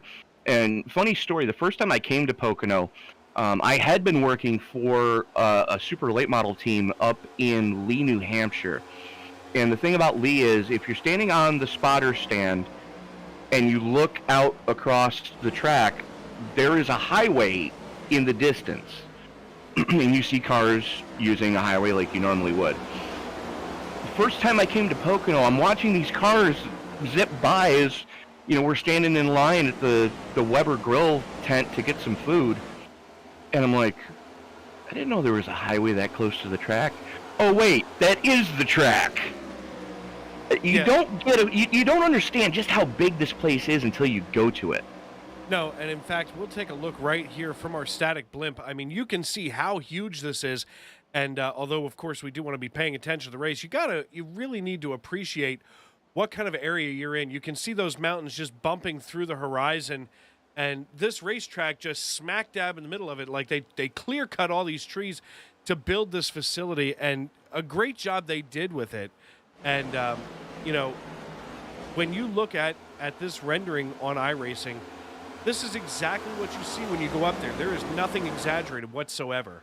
And, right now, speaking of exaggeration, we are just about 3 wide as now it looks like the 3 car back out. But Michael Thwaites, yeah, we're 3 wide. We go. Now we're 3 wide with the 57, the 12, and the 3. The 12 was the meat. He decides to take the easy way out, take the high side, get behind John Sterling now. John Sterling running in P2, just behind GT Hawkins. Now, Tony, we were talking off air that Scotty Rambler last came down on lap 67. Right. I'm not entirely convinced that he can make it all the way. If he had come down just before the lights went out on the pace car, you were right on the edge of you could make it from here territory. But do I think we're done seeing that dreaded flag that nobody wants to see moving forward? Doubtful. You don't want to say the word, or it's the color of snow that you don't eat. Oh, brown. That's weird. I didn't even know that was in the library of flag colors. Want a lemon icy? This ain't a lemon icy. Oh, a lemon icy. I get it. I see what you did there. Yeah. Well, I'll tell you what else I'm watching happen. Right now, Michael Thwaites working the low side of John Sterling, trying to get himself a little bit better position over Sterling, but I got to be honest, that low line not working for too many people as basically if you're side by side with a driver, you can't use that momentum. You basically waste all of the momentum that you carry into the entrance of a turn. And whoa, the 3 just comes up and bump drafts the 14 out of nowhere, Tony. And misses his braking zone yet again, but he's going to carry the momentum down the front straightaway here. Rambler's into the wall off of 3. Scotty Rambler bumps into the wall, nudges the 92. The 92 winds up swapping positions with him, and now Spaceballs, the race car, has secured himself 4th position just ahead of points leader Bryce Senesac. Senesac with 2 wins on the season right now. Not necessarily letting anybody run ahead of him, but definitely not real worried about his position right now as he has 2 wins on the season. Opening the door for the 57 of Scott Rambler. We got...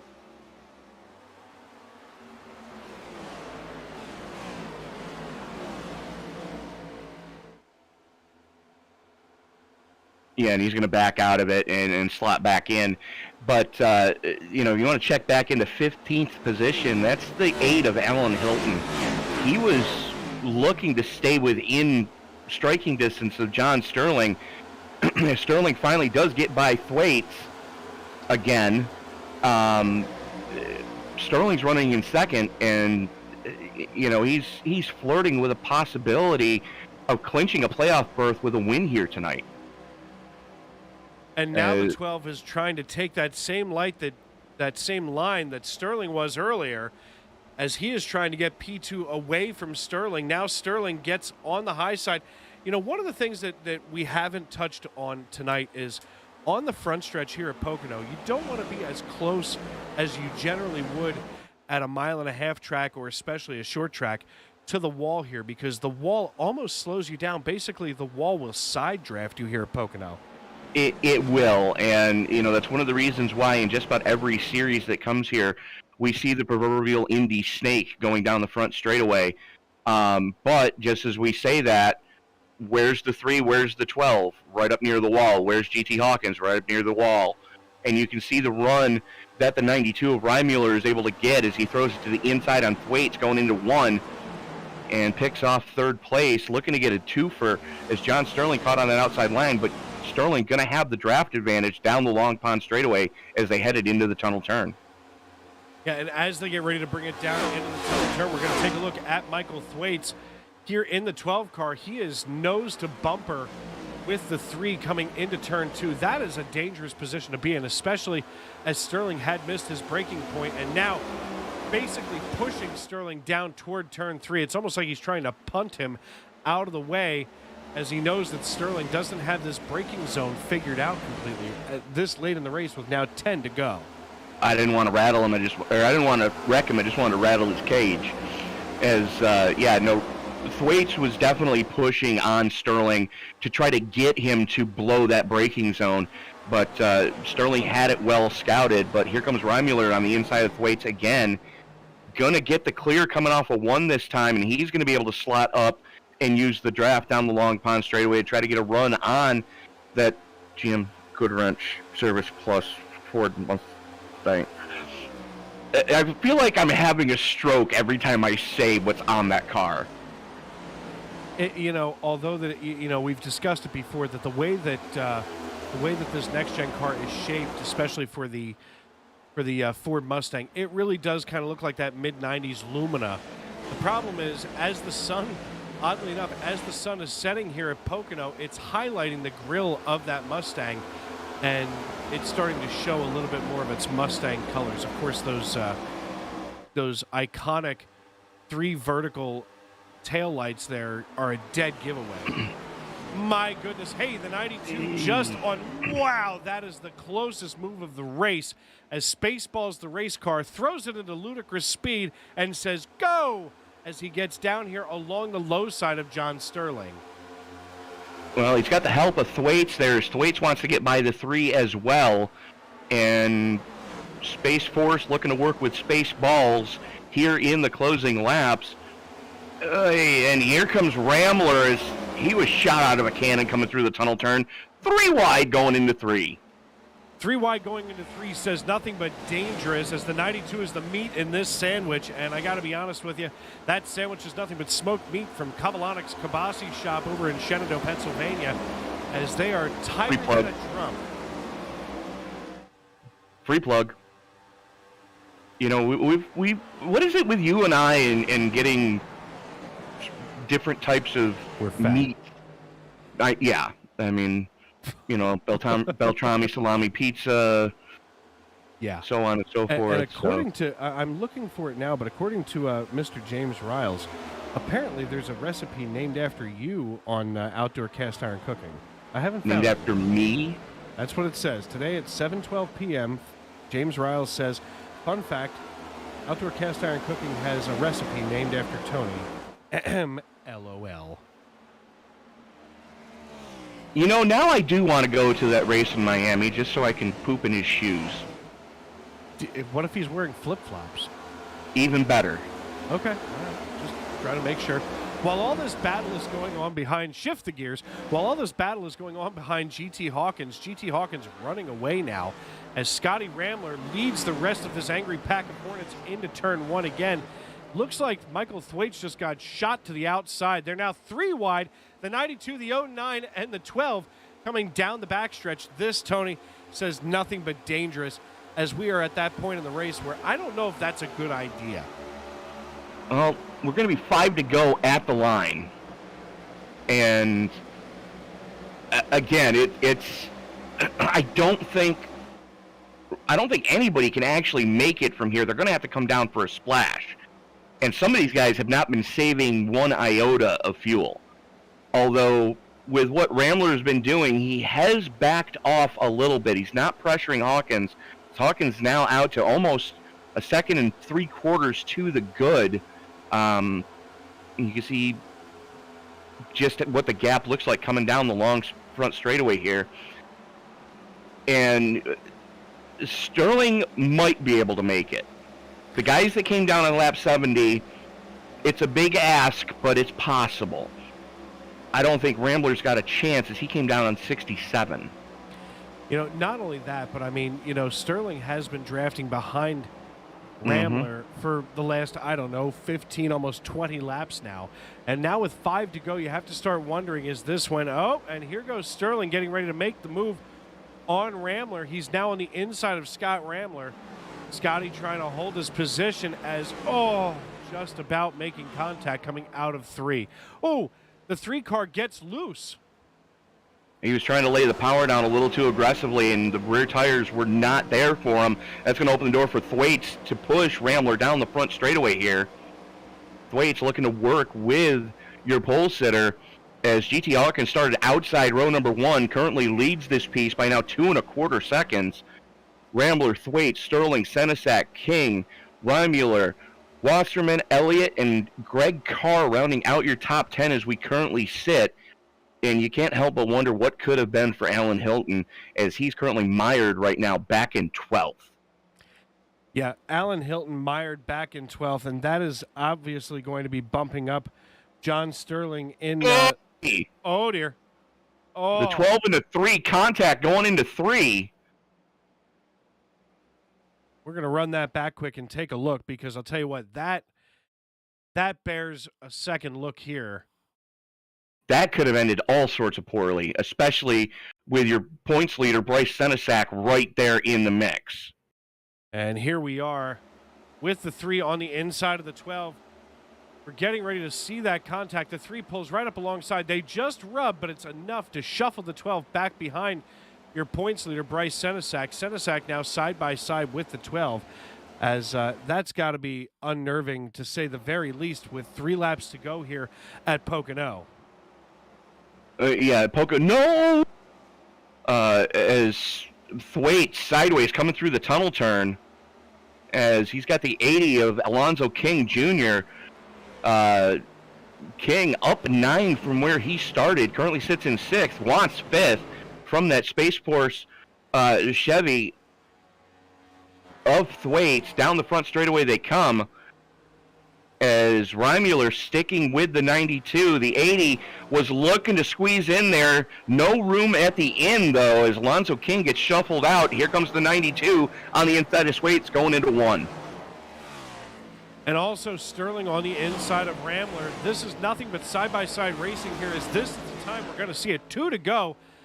I'm betting we've got to see somebody start to sputter here as Scotty Rambler trying to hold off John Sterling and keep him off that middle step on the podium. Sterling has 3 more laps of fuel in that number 3 GM Goodwrench Ford Mustang, as he is now going to work. Well, I mean, listen, that's what it says here on the sheet. But now they're side by side, all but rubbing. Wow, they are attached at the door handles coming out of turn 3. The white flag is in the air. We are racing back to checkers. Hawkins with a 2.5-second lead over this battle for second between Rambler, Sterling, and Senesac. Throw a blanket over those 3 as here comes Sterling to the inside on Rambler again, going into 1. Senesac looking to make a hole through the middle. Thinks better of it, backs on out of it just ever so slightly. He's going to use the draft from Rambler down the long pond straightaway. Sterling in trouble right now, as unless Rambler runs out of fuel here on the final lap, it's going to be a slugfest, and I don't think we're done yet. Next, we are going to see the checkers come out, as right now Senesac caught in the middle, being used as a pick side by side for third. Here comes Senesac on the top shelf. GT Hawkins wins the race. Rambler going to hold on for second and give it to Senesac for third by half a bumper. Half a bumper. I don't even think there's a rabbit's tail that you could possibly put, be any further ahead here, as it's going to be Hawkins, Rambler, Senesac, Sterling, Thwaites, your top 5. Rich Reimuller finishing in 6th, Alonzo King Jr. in 7th, Brian Wasserman in 8th, Mike Rominger in 9th, and Alan Hilton rounding out the top 10. Very disappointing for John Sterling, but a great race between himself and points leader Bryce Senesac on that last lap, Tony, as the checkered flag flew. So we're going to hopefully get a hold of our podium once we see GT Hawkins, who somehow, these guys, especially Scotty Rambler, I can't believe he even had enough fuel, Tony. Yeah, absolutely. I mean, that was one of those deals where you're kind of damned if you do and damned if you don't, but he made it happen. As just going down to see who I can find here.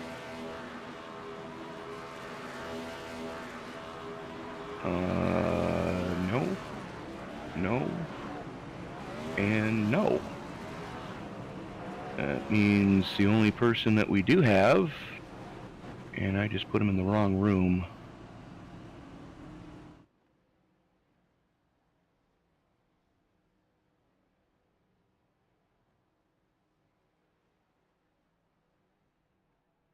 There he is. Unfortunately, we don't have GT Hawkins yet, but the man who we do have is the driver of the number 9, your points leader coming into and now coming out of Pocono, Bryce Senesac. How much fun was that last couple of laps for you?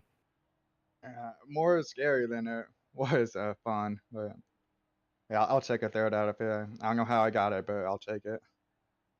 Well, I mean, you were definitely in a slugfest there with both Sterling and Rambler there for the last couple of laps. You were just kind of biding your time in the early going, but congratulations on getting, let me double check my math here. Yes, biggest mover award going to you tonight, sir. Plus 15 from where you started. Yeah, I don't know what it is with qualifying. Even with like other leagues or series, I'm not really the best qualifier, and I had a hard time kind of adjusting to what I needed to do to be fast with this setup. And it was like, kind of as the race progressed on, I kind of adapted to running around everyone else, and then kind of got the feel of what I had to do to kind of pick up speed. And with caution, originally I had driven up to like 8th, and then I guess I had like a really good pit stop, and I came out like 4th, or 5th. So Yeah, I mean, out there. Absolutely. You had a nice, strong race here. Changing gears, literally, we go from one of the biggest tracks on the circuit to one of the smallest tracks on the circuit as we go into the the 7/8 of a mile Iowa Speedway next week. What are your thoughts going into Corn Country? Iowa's a pretty racy track, I feel like. Definitely one of those wherever you tell me to just name off tracks where you can run multiple lanes. That's kind of like one of the first ones that come to mind. So it'll be interesting to see how setup kind of feels around there and just how that race plays out. Well, Bryce, everything's coming up roses for primetime racing as you put 3 cars in the top 10 tonight. Who do you need to thank before we let you go celebrate that feat with your team? I mean, of course, everyone down at primetime. We got the owner, Eddie Morris, who I guess he was sick, unfortunately, so he couldn't be here to help admin or run the show like he usually does. But the teammates that are racing down there, Michael Thwaites, Mike Rominger, and David Elliott, you guys up in the booth, and Kevin Ford, who filled in as race control guys, so thanks to him. All right. Bryce, again, congratulations on another podium, and best of luck to you next week at Iowa. Thank you. Well, Tony, it looks like Bryce may be our only interview post-race here, as I have been scouring through the Discord channel here, and So I do not see our second place finisher, our runner-up, or our race winner this evening. So what do you say, Tony, we decide to take a look here at that final grid? Yes. Because, you know what, as far as racing goes here at Pocono, tonight was just an amazing finish to this particular race. I mean, especially between Senesac and Sterling, and your race winner, GT Hawkins, bringing the 14 to victory lane, followed by Scotty Rambler in the number 57 Ford Mustang. Bryce Senesac, who you had just talked to, finishes on that third podium step.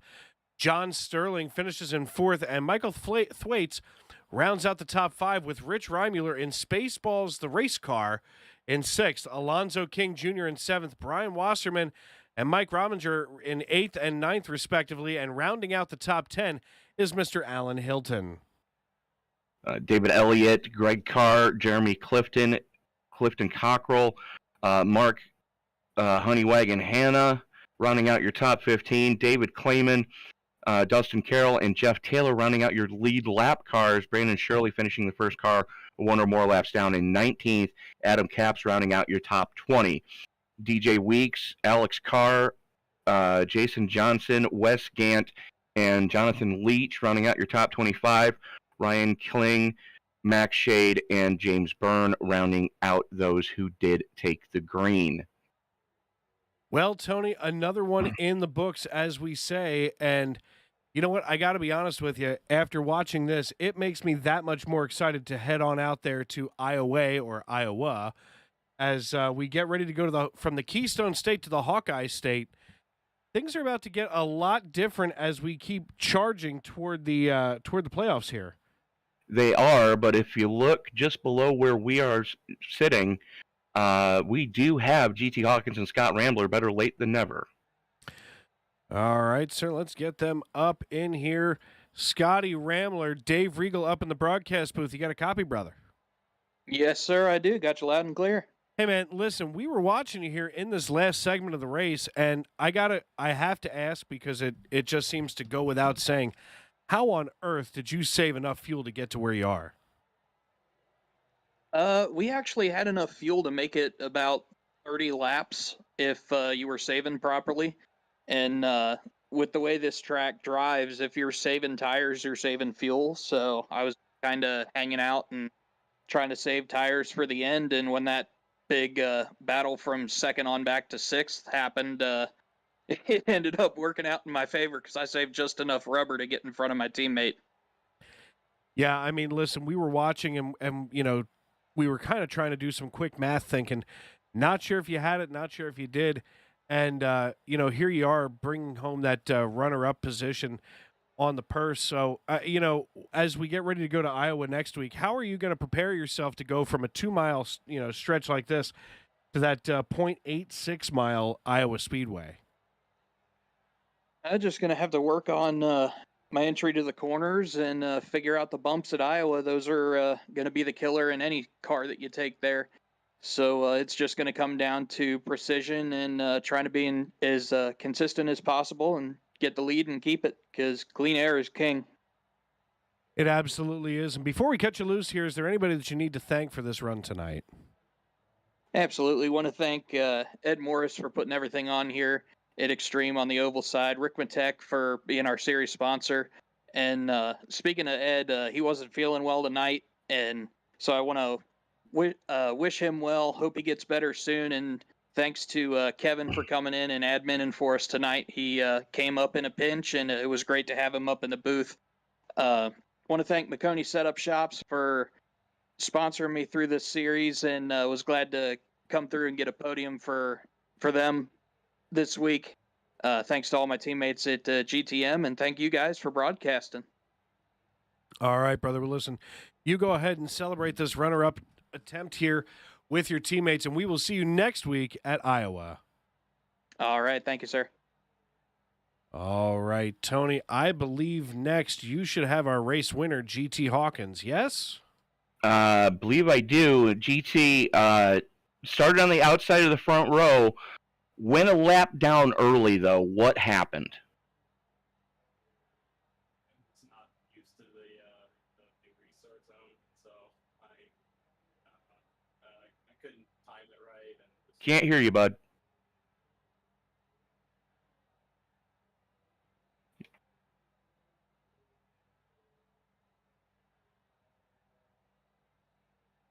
Do we have GT? Hey, how's that?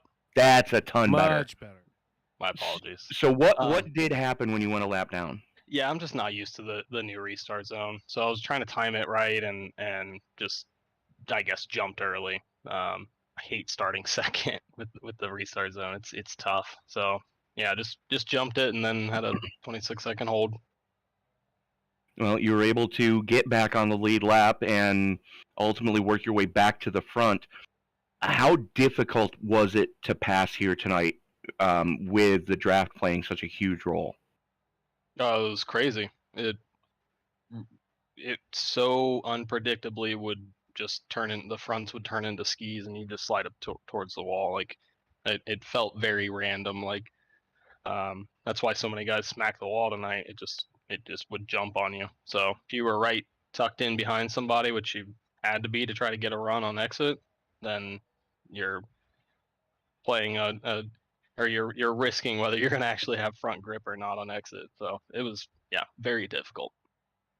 Well, you did get to the front, and how fun was it watching that absolute slugfest that was going on in your rearview mirror here in the closing laps? It was awesome, and I could hear a lot of the commentary too from it. So I was listening. Yeah, I was kind of amused about that myself. Yeah, listening to my teammates because a couple of them were in it, so it was fun listening to what was going on. Yeah, it was awesome racing. Well, GT just punched your ticket into the playoffs officially with your second win, becoming only the second driver this season to have more than one victory on the season. We do change gears next week as we head into the Buckeye State, or not the Buckeye State. I'm sorry. The Hawkeye State and Iowa Speedway. What are your thoughts going into that just over 0.8 of a mile facility? It was a lot of fun. It should be on the real life NASCAR schedule, and it should be in any sim racing schedule. It's a blast. That's my favorite short track, so I'm looking forward to it. The house that Rusty built. That's right, yeah. So, but GT, we're going to let you go celebrate with your team. Awesome victory here tonight at Pocono. Who do you need to thank before we let you go celebrate? I just got to thank Ed Morris and everybody Extreme for putting this on. Glory Pole Company, you guys for broadcasting, my teammates at GTM, and all my friends, family out there watching. Thanks. All right, GT Hawkins, congratulations. We will see you next week at Iowa. Best of luck to you then, sir. Appreciate it. See you then. So, Dave, now we officially have it in the books. Race number 8 of the Ricmotech Cup Series, done, dusted. What's your takeaway from Pocono tonight? My takeaway from Pocono is that this was an incredibly clean race. I mean, we had only 3 cautions in 95 laps, and they all came out at just about the right time as far as pit strategy went. So, these drivers were able to keep it between the lines for so many laps with next to no problems. So, Tony, biggest takeaway is once again, we see why the Ricmotech ExtremeScoring.info Cup Series is among the highest rated on iRacing, and especially here on Sim Racing Media on YouTube.com. And I'll tell you what, I'm always impressed every time you and I get to sit in the booth together. Yeah, absolutely. Dave, it's always a pleasure. It's been a week too long since we've been able to do this, as they did take last week off, unbeknownst to both of us. We are always prepared here at SRM. A week ahead of time, most of the time. But that is definitely going to do it for us tonight. Be sure to join us tomorrow night as let me not step on my tongue. I believe there's another race tomorrow night as well. Yes, tomorrow night we will kick things off at 8:10 with the Thunderclap Stock Car iRacing Series, race number 1 of the Great 8. And I'm definitely looking forward to that one. It's going to be trucks at Charlotte tomorrow night. And then the triple header on Thursday, starting out at 2 p.m. Eastern Time with the Svenska eRacing Ligan Karlskoga Self-Storage 400, round number 2 of their Cup Series at Kansas. 7:50 Eastern Time, we will have the fired up eSports League, the Gambler 135 at Vegas. And then the nightcap on Thursday will be the Sim Racer's Edge, round number 3 from Richmond. That'll be an 8:10 Eastern Time start on that one.